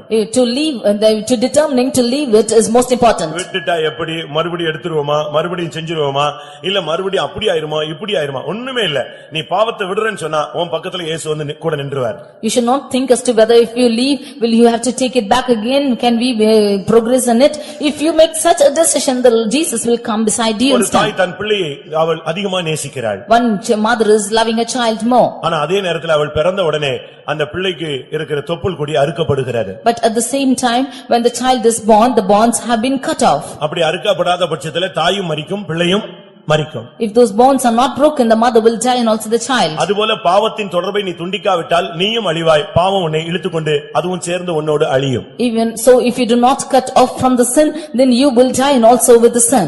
ஒன்று உன்னில் நம்மில் அன்பு கூர்ந்து தன்னை ஒப்புக்கொடுத்தார். Firstly, he loved you and gave himself. இரண்டாவது நம்முடைய பாவங்களுக்காக ஒப்புக்கொடுத்தார். Secondly, for our sins, he yielded himself. மூன்றாவது, Thirdly, இந்த பாவமில்லாத ஒரு வாழ்க்கையை உனக்கு ஒரு சுத்திகரிப்பை கொடுக்கும்படியாக ஒப்புக்கொடுத்தார். he yielded himself that he might give you a sanctified life without sin. தீத்து 2 அதிகாரம் 14 வசனம். Titus 2:14. தீத்து 2 அதிகாரம் 14 வசனம். அவர் நம்மை சகல அக்கிரமங்களினின்று மீட்டுக்கொண்டு தமக்குரிய சொந்த ஜனங்களாகவும் நற்கிரிகளை செய்ய பக்தி வைராக்கியம் உள்ளவர்களாகவும் நம்மை சுத்திகரிக்கும்படி நமக்காக தம்மை தாமே ஒப்புக்கொடுத்தார். உனக்கு இந்த பாவத்திலே போராட்டம் உண்டு என்பது அவருக்கு தெரியும். He know that you have a struggle with sins. இந்த பாவத்துக்காக அவர் மரித்தது மாத்திரமல்ல, பாவத்திலிருந்து உனக்கு ஒரு சுத்திகரிப்பை உண்டு பண்ணும்படி அவர் விரும்பினார். He not only died for your sins, that he might bring a sanctification, he died. சுத்திகரித்தல் என்பது ரொம்ப முக்கியமானது. Purification is most important. கீழ்ப்பாடுதலில் இருந்து விலையேற பெற்றதை பிரித்தெடுக்கிறதான் சுத்திகரித்தல். If you take away good things from the worst things, that is sanctification. நம்ம பார்க்கிறோமே, நம்ம உபயோகப்படுத்துறோமே இந்த petrol diesel, இதெல்லாம் அப்படியே நேர டீசலா பெட்ரோலா வந்துருதுன்னு நினைக்கிறீங்களா? Do you think that petrol and diesel which we use have come directly like this? அப்படி அல்ல. It's not so. எல்லாம் க்ரூட் ஆயிலா தான் வெளியே வருது. This comes out as crude oil. அத பார்த்தா ஒருத்தனும் கிட்ட நிக்கவே மாட்டான். If you see that, nobody will stand near it. அது வெளிநாடுகள்ல தரைக்குள்ள இருந்து வெளியே எடுக்கப்படுகிறது. From the foreign countries, this has been taken out from the ground. பூமிக்கு அடியில கர்த்தர் அதை வைத்திருக்கிறார். The Lord has kept it under the ground. அது எல்லாம் குப்பை மாதிரி ஒரு சாக்கடை மாதிரி இருக்கும். It is seen as a ditch underneath. நீங்க அந்த க்ரூட் ஆயில பார்த்தா உங்களுக்கு தெரியும். If you see the crude oil, you can see that. இது அங்க இருந்து அந்தந்த நாடுகளுக்கு கொண்டு போய் These are taken to different countries from இந்த there. ரிஃபைனரிஸ்ல வைத்து அதை கிளியர் பண்றாங்க. And these are refined in the refineries. அதை எடுக்கும்போது And when you take that, அதுல பயங்கரமான விஷ காற்றுகள் இருக்கிறது. there are poisonous gases in it. அது உங்க ஒரு புனல் மாதிரி வச்சு ஒயரை கொண்டு போய் அதை எரிச்சுக்கிட்டே இருக்கிறாங்க. Keeping that in a huge funnel, this has been burnt out. நீங்க இந்த ரிஃபைனரிஸ் நீங்க போய் பார்த்தா தெரியும். If you go and see in the refineries, you can see that. இந்த க்ரூட் ஆயில்ல இருந்து வருகிற அந்த விஷ வாயுக்கள் அது மனுஷன் சுவாசிச்சா செத்து போயிடுவான். If the man is inhaling the poisonous gas from this crude oil, he will die. அதுல இருந்து இன்னொரு கேஸ் வருது. அதான் நீங்க சமையல் கேஸ் வீட்ல வச்சு எரிச்சிட்டு இருக்கீங்களா இது. Only the other gas which comes out of it is used as a gas in your houses for. இதுல எரியும் தன்மை மட்டும்தான் உண்டு, விஷத்தன்மை கிடையாது. And this can only burn but not poison in it. ஆனா அங்க ரிஃபைனரிஸ்ல பாத்தீங்கன்னா பெரிய டனல்ல வச்சு அது வெளிய வந்துட்டே இருக்கும். அது வெளிய வர்ற இடத்துல எரியிற தன்மையை வச்சிருக்காங்க. அது எரிஞ்சிட்டே இருக்கும். In the refineries you can see that in a huge funnel this gas comes out and it is keeping on burning. அதுல தூய்மையானது பெட்ரோலாக மாறுகிறது. And the out purification it turns out to petrol. சுத்திகரிச்சு தான் கடைசில தார் வந்து சேருது. இந்த crude oil ஃபைனல் தார். After all this purification process, the final thing is tar. புரியுதா உங்களுக்கு எல்லாருக்கும்? Do you understand? இது எதனால நடக்கிறது? What is, why is this happening? ரிஃபைனரிஸ்ல நடக்கிற ஒரு முக்கிய சம்பவம். This is what happening in the refineries. அதுபோல That like this. கர்த்தருடைய பாவம், பிரச்சனை, போராட்டம் இதெல்லாம் அவருக்கு தெரியும். ஏனென்றால் அவர் மனிதனாய் அவதரித்தவர். உன்னுடைய வேதனை தெரியும், உன்னுடைய துக்கம் தெரியும், உன்னுடைய பாடு தெரியும், உன்னுடைய ஆக்கினை வேதனை தெரியும். எல்லாமே அவருக்கு தெரிந்ததனால அவர் உன்னுடைய பாவத்துக்காக ஒப்புக்கொடுத்தது மாத்திரமல்ல, உனக்கு ஒரு சுத்திகரிப்பை உண்டு பண்ணவும் தன்னை ஒப்புக்கொடுத்தார். The Lord knows all your sin and struggle because he came as a mankind in this world. Therefore he knows all your pains, your griefs, your sorrows and what is the struggle you are going through. Therefore he has yielded himself to purify you. நம்முடைய பாவங்களை நாம் அறிக்கையிட்டால் பாவங்களை நமக்கு மன்னிக்கிறார். If we confess our sins, he is forgiving us. எல்லா அநியாயத்தையும் நீக்குகிறார். And he is taking away all our iniquities. நம்மை சுத்திகரிப்பதற்கு அவர் உண்மையும் நீதியும் உள்ளவராய் இருக்கிறார். And he is truthful and faithful to sanctify us. இது முதலாம் யோவான் 1:9 நீங்கள் பார்க்க முடியும். It is what we read in 1 John 1:9. எபிரேயர்ல நாம் பார்க்கும் பொழுது When we read in Hebrews, அவருடைய இரத்தம் நமக்கு அவருக்கு ஊழியம் செய்யக்கூடிய ஒரு சுத்திகரிப்பை உண்டு பண்ணுகிறது. his blood is sanctifying us that we might minister unto him. அவருடைய சொந்த இரத்தம் நம்மை பரிசுத்தமே செய்கிறது. It is his own blood which is sanctifying us. அதை நீங்கள் சரியான விதத்தில் விளங்கிக் கொள்ள வேண்டியது அவசியம். You should understand this also rightly. எபிரேயர் 9:14 நாம் பார்க்கும் பொழுது In Hebrews 9:16 நித்திய ஆவியினாலே வாசியுங்கள். நித்திய ஆவியினாலே தம்மை தாமே பழுதற்ற பலியாக தேவனுக்கு ஒப்புக்கொடுத்த கிறிஸ்துவினுடைய இரத்தம் ஜீவனுள்ள தேவனுக்கு ஊழியம் செய்வதற்கு உங்கள் மனசாட்சியை செத்த கிரியைகளால் சுத்திகரிப்பது எவ்வளவு நிச்சயம். ஒரு மனுஷனுடைய பாவத்துக்காக மரித்தது மாத்திரமல்ல, அவனுடைய சுத்திகரிப்புக்கும் அவர் ஒப்புக்கொடுத்தார். He not only yielded himself for the remission of a man's sin, but he also yielded himself for his sanctification. ஏனென்றால் அவனுக்கு செத்த கிரியைகளை ஒரு சுத்திகரிப்பு தேவை இருக்கிறது. Because from his dead works he need to be purged. மனசாட்சியில ஒரு தூய்மை வேணும்னா ஒரு சுத்திகரிப்பு தேவை. If there should be a purification in the conscience, he needs a sanctification. அதுதான் மற்ற சபைகளில் இந்த சுத்திகரிப்பே கிடையாது. நம்ம இந்த சுத்திகரிப்பை வலியுறுத்துகிறோம். In other churches there is no sanctifications, but we stress on the sanctification. இயேசு மனிதனுடைய சுத்திகரிப்பை வாஞ்சித்தார். God desired sanctification in man. ஏற்பாட்டிலும் சரி புதிய ஏற்பாட்டிலும் சுத்திகரிப்பு வலியுறுத்தப்பட்டிருக்கிறது. Might be in the Old or the New Testaments he has stressed on this sanctification. அப்போஸ்தலர் நடபடிகளை பார்க்கும் பொழுது பவுல் தேவாலயத்திலே போய் தன்னை சுத்திகரித்துக் கொண்டான் என்று சொல்லி இருக்கிறது. In Acts of Apostles we see Paul going and sanctifying himself in the synagogues. அப்போஸ்தலர் 21:26 நீங்கள் இதை படித்துக் கொள்ளலாம். Acts 21:26 you can read this. அவர்களுடனே தானும் சுத்திகரிப்பு செய்து கொண்டு தேவாலயத்திலே அவன் பிரவேசித்தான். He purified himself and he entered into the temple. சுத்திகரிப்பு செய்தாதான் நீ பரலோக தேவனுடைய ஆலயத்தில் தெய்வீகத்திலே நீ பிரவேசிக்க முடியும். Only when you sanctify yourself you can enter into the divinity or into the temple of God. அதனால சுத்திகரிப்பு கூட்டத்துக்கு வராதவங்க ராபோஜனம் எடுக்காதீங்க நம்ம சொல்லுகிற காரணம் என்னன்னா சுத்திகரிக்கப்படாதவன் அபாத்திரமாய் போஜனம் பண்ணுகிறான். That is why we say without sanctification do not take part in the Lord's table, because he who takes part in the Lord's table without sanctification is taking without any worthiness. நாம் வாரம் ராபோஜனம் கொடுக்கிறது இல்லை. We do not give the table every week. பிரமாணத்தை மீறுகிறோமா? Are we transgressing the law? அப்படி அல்ல. It's not so. ஒரு சரியான சுத்திகரிப்போடு எடுக்காத பட்சத்தில் அந்த பந்தி உனக்கு ஒரு கண்ணியும் சுருக்குமாய் மாறிவிடுகிறது. Without a right sanctification, if you take part in the Lord's table, that becomes a snare for you. அதுக்கு ஒரு உபவாசம் தேவை. You need a fasting. அதுக்கு ஒரு இருதய நொறுங்குதல் தேவை. You need a breaking of a heart for that. அதுக்கு உணர்த்துதல் தேவை. You need to be pricked for that. அதுக்கு ஒரு கண்ணீரின் அனுபவம் தேவை. And you need a life of tears for that. அதுக்கு ஒரு அறிக்கை தேவை. And you need a confession for that. அதுக்கு ஒரு சுத்திகரிப்பு தேவை. You need a purification for that. இதெல்லாம் இல்லாம ஒருவன் பரிசுத்தமாக முடியாது. Without all this one cannot be sanctified. பரிசுத்தம் உள்ளவன் இன்னும் தன்னை பரிசுத்தம் பண்ணிக்கொள்ளட்டும். One who is holy, let him be holy still. உங்களை பரிசுத்தம் பண்ணிக்கொள்ளுங்கள், அப்பொழுது கர்த்தர் உங்களுக்கு அற்புதங்களை செய்வார். You sanctify yourself, then the Lord will do miracles. அவர்களுக்கு சுத்திகரிப்பு உண்டு பண்ணும்படியாக அவர் தன்னை ஒப்புக்கொடுத்தார். That there might be a purification, he yielded himself. அவர் பழுதற்ற பலியாக தன்னை ஒப்புக்கொடுத்ததினால் நமக்கு மனசாட்சியிலே செத்த கிரியைகளற ஒரு சுத்திகரிப்பு கிடைக்கிறது. He gave himself as a spotless offering for us, therefore we are purged from our conscience of dead works. இந்த சுத்திகரிப்பு சுத்திகரிப்பு நடைபெறாத பட்சத்தில் If this sanctification does not take இயேசு place, எனக்காக மரித்தார் என்று சொல்லலாம், ஆனால் நான் சுத்திகரிக்கப்பட்டேன் என்று சொல்ல முடியாது. we can say that Jesus died for us, but we cannot say that I have been sanctified. இந்த சுத்திகரிப்பு முடியும் பொழுது கர்த்தர் உன் பாவத்தை மன்னித்தார் என்கிற ஒரு நிச்சயம் உனக்கு உண்டாகிறது. When this sanctification is over, you have a pure conscience that the Lord has sanctified your mind. சுத்திகரிப்பு கூட்டங்களுக்கு வந்தவங்களுக்கு இந்த தன்மை கிடைத்திருக்கிறதா?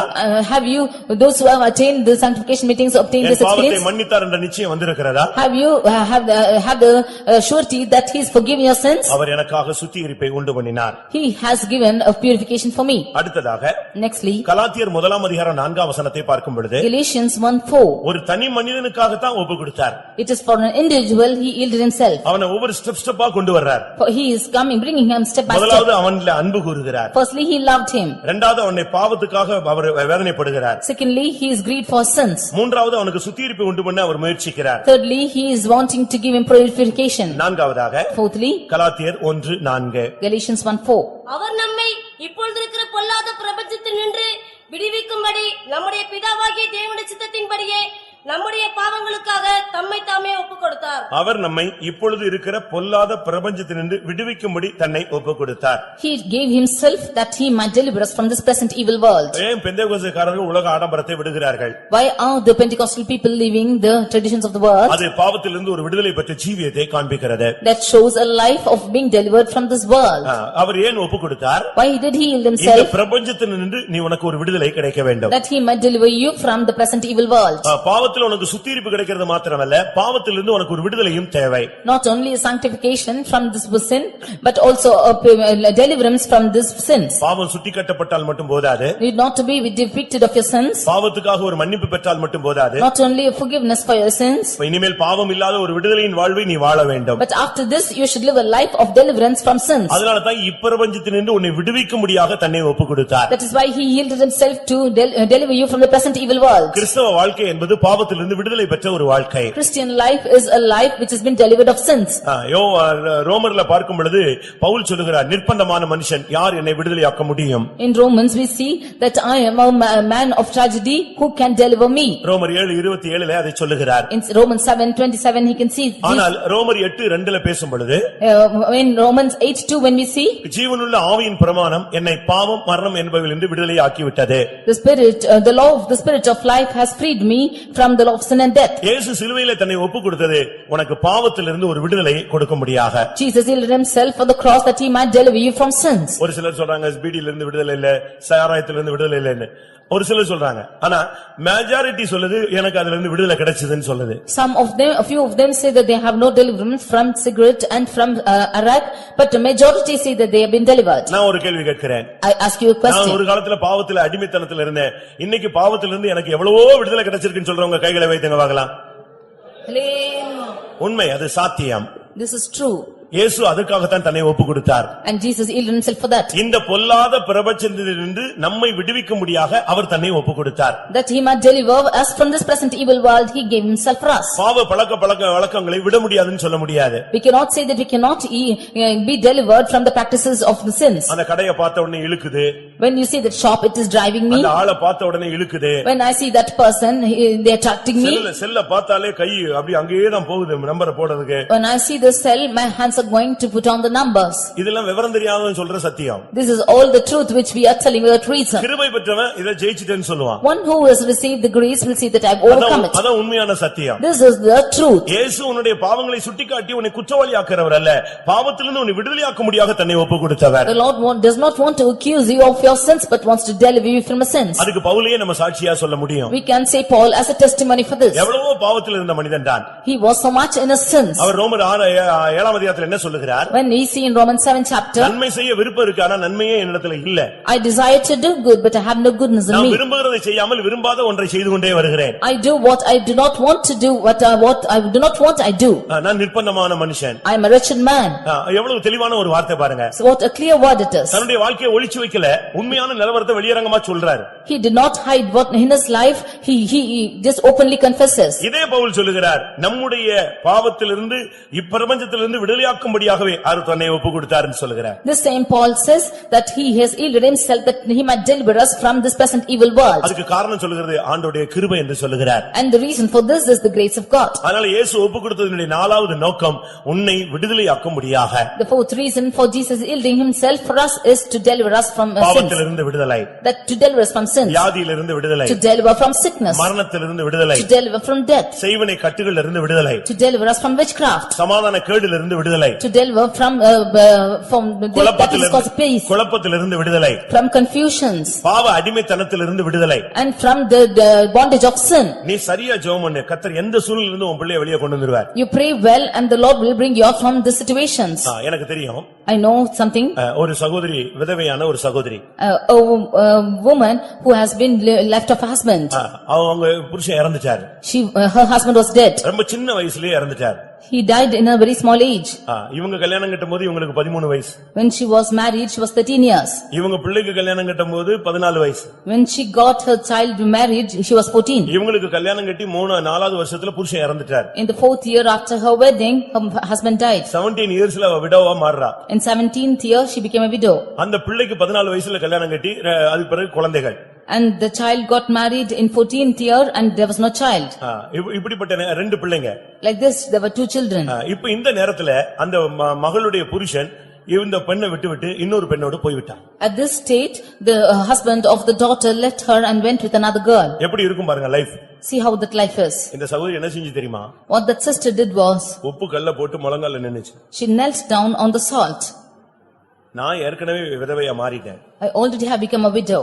இப்ப என் பிள்ளையும் 15-16 வயசுல புருஷன் இல்லாத ஒரு கைவிடப்பட்ட ஒரு பெண்ணா மாறறா. And my daughter is also becoming forsaken of her சிலுவையில husband. மரித்தது உண்மைனா என் மருமகனை கொண்டு வரணும். If it is true that you have died on the cross, you should bring my son-in-law. அப்படியே முழங்கால்ல மணிக்கணக்கா நின்னான். Like this she stood for hours together. அந்த கல்லு அப்படியே முழங்கால்ல ஏறி சீல் வச்சிருச்சு.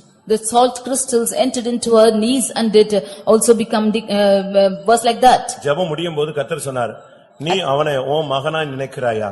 At the close of the prayer, the Lord asked him, do you consider him as a son? உன் பையனா இருந்து இப்படி ஒரு தவறு செஞ்சா அவனை மன்னிப்பேயா? என்ன செய்வேன்னு கேட்டார். If it is your son, he has done something wrong like this, will you forgive him or not? என் மகனா இருந்தா நான் மன்னிப்பேன் ஆண்டவரே. If it is my son, I will forgive him, she said. அப்ப நானும் மன்னிக்கிறேன், அவனை கொண்டு வரேன்னு சொன்னார். I to forgive him, I will bring him. விசுவாசிக்கிறீங்களா? Do you believe? அவன் அந்த பொண்ணை விட்டுட்டு ஓடி திரும்பி வந்துட்டான். He left that girl and came back again. கர்த்தர் விடுதலை கொடுக்க வல்லவர். The Lord is able to deliver. உன்னுடைய விடுதலைக்காக, உன் குடும்பத்தின் விடுதலைக்கு, பாவ போராட்டங்களிலிருந்து விடுதலை கொடுக்கிறதுக்கு தான் இயேசு மரித்தார். In order to deliver you from the struggle of sin and from your family, Jesus died. நீங்க தேவ சமூகத்துல நின்னு சரியா ஜெபிக்கணும். You should stand in the presence of God and pray well. The fourth dimension book படிச்சிருப்பீங்களா? Ball யாங்ஷியோட book படிச்சிருக்கீங்களா? Have you read the book of Paul and Hugh? அவர் ஊழியம் செய்யும் பொழுது ஒரு தாய் வந்து சொன்னாளாம். One mother came and told him when he was ministering like this. என் பொண்ணு சாகிறதுக்காக ஜெபம் பண்ணுங்க. You pray that my daughter might die. என் மகள் சாகணும். My daughter should die. அவர் கேட்டாரா என்ன விஷயம்? He asked what's the reason. அவ வந்து ரொம்ப தரங்கட்டு போயிட்டா. She went of disaster in her ways. என்னன்னு கேட்டாங்க. He asked why. எங்க வீட்டுக்கு என் புருஷனுடைய ஃப்ரெண்ட்ஸ் வருவாங்க. My husband's friends will come home. இவ உட்கார்ந்து நல்லா பேசுவா. She will talk to them. சரி அப்பாவோட ஃப்ரெண்ட்ஸ் தானே நினைச்சோம். I thought they were only the friends of the father. கடைசில அந்த ஃப்ரெண்டோட இவ போயிட்டா. Finally with that friend she went. இப்போ அங்கேயும் இல்ல. Now she is not there too. இப்போ ஒரு prostitute விபச்சாரியா மாறி சுத்திட்டு இருக்கா. She is now become a prostitute. இவள சாகடிக்கிறதுக்காக ஜெபம் பண்ணுங்க, கேவலமா இருக்குன்னு சொன்னா. And we want to pray that she might die. எப்படி இருக்கும் பாருங்க. Just think and see how it is. அந்த தாய் மிகுந்த வேதனையோடு அந்த வார்த்தையை சொன்னா. That mother with much pain told these words. அந்த அவர் சொன்னாரா? And he said, சாகிறதுக்கு ஜெபம் பண்றதுக்கு நான் இல்ல. I am not here to pray to die. ஒன்னு செய்யலாம். We can do one thing. அந்த பிள்ளை மனம் திரும்பி வர்றதுக்காக நாம் ஜெபிக்கலாம். We shall pray that the girl might repent and come back. அவ மனம் திரும்ப மாட்டா pastor. She will never repent, pastor. அப்படி வந்தாலும் இவளை வச்சு நான் எப்படி கொண்டு போக முடியும்? Even if she comes back, how can we take her along? வேண்டாம் சொன்னான். I said, do not want. இல்ல அப்படி அல்ல. He said, do not அந்த want. பிள்ளைக்காக இயேசு மரித்திருக்கிறார். Jesus died for her too. அப்ப நான் என்னதான் செய்யறதுன்னு கேட்டாங்க. So what only shall I do? என் பிள்ளையை திருத்தி கொண்டு வந்ததுக்காக நன்றி செலுத்துகிறேன்னு சொல்லுங்க. You see, I praise God for having corrected my daughter and brought her. நீங்க அந்த துதியை மட்டும் செலுத்திட்டு இருங்க, மிச்சத்தை நான் ஜெபிச்சு பாத்துக்கிறேன். Keep praising like this, rest I will pray.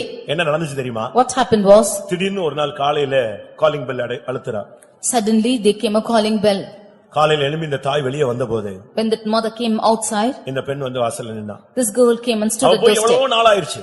It was many days together. அவ சீரழிஞ்சு போய் எத்தனையோ வருஷம் ஆச்சு. It was many years since she had gone. ஆனா இப்ப பார்த்தா வீட்டு வாசல்ல நிக்கிறா. But now she is standing at doorsteps. இவங்க போய் என்னன்னு கேட்டாங்க. She went and asked what? அப்ப அவ சொன்னால நான் செஞ்சதெல்லாம் தப்புன்னு உணர்றேன். Then she said, I recognize what all what I done wrong. கைவிடப்பட்ட நிலவரத்துல வந்திருக்கிறேன். Now I have come in a forsaken state. என்னை மன்னிச்சு ஒரு வாய்ப்பு கொடுத்தா நான் வீட்ல உங்க மகளா இருக்கிறேன். If you should forgive me and accept me, I will be a daughter in your house. அப்படி இல்லாத பட்சத்துல நான் சூசைட் பண்ணிக்கிறேன்னு சொன்னேன். If not, I will suicide. உடனே இந்த தாய் ஓடி போய் கட்டி பிடிச்சு அழுது அவளை வீட்டுக்கு கொண்டு வந்துட்டா. Immediately the mother went and hugged her, cried and brought her to her house. அதோட அவளுடைய லைஃப் சேஞ்ச் ஆயிடுச்சு. With that her life changed. இன்னைக்கு நம்ம மத்தியில இருக்கிறவங்க எத்தனை பேருக்கு பாவத்துல விடுதலை கிடைச்சிருக்கிறது? Today how many of them in our midst have been delivered of their sins? எவ்வளவு போதையில இருந்தவங்க எல்லாம் ரட்சிக்கப்பட்டிருக்காங்க தெரியுமா? How many of them who were addicted they have been saved? போதையிலேயே மிதந்துகிட்டு இருந்தவங்க எல்லாம் இன்னைக்கு ஊழியத்துல இருக்காங்க. All those who were completely addicted are now in ministry. மதுரையில ஒரு ஊழியக்காரன் சாட்சி புதுசா ஊழியக்காரர் கூட்ட வச்சபோது ஊழியத்துக்கு அவன் இன்னைக்கு Dress போட்டு வர்றான். அவன் சாட்சி சொல்றான். When one boy, when we kept a workers meeting for the children who were coming newly for the ministry, he testified. அவன ஊழியத்துக்கு எடுத்துருக்கு. அன்னைக்கு புதிய ஊழியக்காரருக்கு இந்த வாரம் ஞாயிற்றுக்கிழமை வைக்கிறோமே அதே மாதிரி ஒரு கூட்டத்துல அவன் ஜிப்பா போட்டு அன்னைக்கு தான் சாட்சி சொல்றான். In the meeting of the new workers who have been taken newly for the ministry, he testified that day. அவன் சாட்சி சொல்லும்போது சொன்னா, When he testified, he said, Madurai central ஃபெய்த்தம்க்கு பக்கத்துல அந்த வைகை ஆறு. The Vaigar river is near the center faithum of Madurai. பக்கத்துலயே ஒரு பாலம் இருக்கு. And there is a bridge nearby. அவன் சொல்றான் இதே வைகை ஆத்து இந்த பாலத்தின் கீழே நான் போதை அடித்து எத்தனையோ நாட்கள் படுத்து கிடந்தேன். Underneath of this bridge I have been many a times addicted with drugs and I have been lying down. இப்ப அதே பாலத்துக்கு பக்கத்துல ஃபெய்த்தம்ல நான் யாரா மாறி இருக்கேன்? கர்த்தருடைய ஊழியக்காரனா மாறி இருக்கேன். Now nearby the same bridge near in the faith home I have become the servant of God. பாவத்திலிருந்து விடுதலை கொடுக்கிற பாவத்தை சுட்டிக்காட்டி உன்னை குற்றவாளியாக்குறது இல்ல. பாவத்திலிருந்து உனக்கு விடுதலை கொடுக்கும்படியாக இயேசு தன்னை ஒப்புக் கொடுத்தார். Jesus did not accuse you of your sins but he yielded himself that he might deliver you of your sins. எல்லாவற்றுக்கும் மேலாக Above all, அந்த மனிதனை அன்பு கூர்ந்தது மாத்திரமல்ல, not only he loved that man, அவனுடைய பாவத்துக்காக அவர் தன்னை ஒப்புக் கொடுத்தது மாத்திரமல்ல, he not only yielded himself for sin. ஏனென்றால் பாவத்துக்காக ஒரு கிருபாதார பலி ஒரு ஃபைன் கட்ட வேண்டியது அவசியமாக இருந்தது. Because there need to be a propitiation for the sins. அவர் அந்த கிரயத்தை செலுத்தினார். And he paid the price. அடுத்து அவனை சுத்திகரிக்க வேண்டியிருந்தது. Nextly he needed to sanctify him. அந்த பாவத்துக்கு ஒரு மன்னிப்பு கொடுக்க வேண்டியிருந்தது. He had to give him forgiveness for sins. அதுக்காகவும் தன்னை ஒப்புக் கொடுத்தார். And he yielded himself for that. திரும்பவும் அந்த கழுவப்பட்ட பன்றி மறுபடியும் சேற்றுக்குள் போய்விடக் கூடாது என்று சொல்லி மறுபடியும் அவனை விடுதலையாக்கவும் தன்னை ஒப்புக் கொடுத்தார். Again the washed swine should not go back to it, so he gave himself that he might deliver him. இவை எல்லாவற்றுக்கும் மேலாக, Now above all, எபேசியர் 5:27 படி Ephesians 5:27, அந்த மனிதனை கரைதரை இல்லாத சபையாக மகிமையான மனவாட்டியாய் மாற்றும்படியாக ஒப்புக் கொடுத்தார். he hid himself that he might present into himself a glorious church, not having spot or wrinkle or any such thing. எபேசியர் 5:27. Ephesians 5:27. கரைதிரை முதலானவைகள் ஒன்றுமில்லாமல் பரிசுத்தமும் பிழையற்றதுமான மகிமையுள்ள சபையாக அதை தமக்கு முன் நிறுத்திக் கொள்வதற்கும் தம்மை தாமே அதற்காக ஒப்புக் கொடுத்தார். எப்படிப்பட்ட தேவன் பாருங்க. See what a God he is.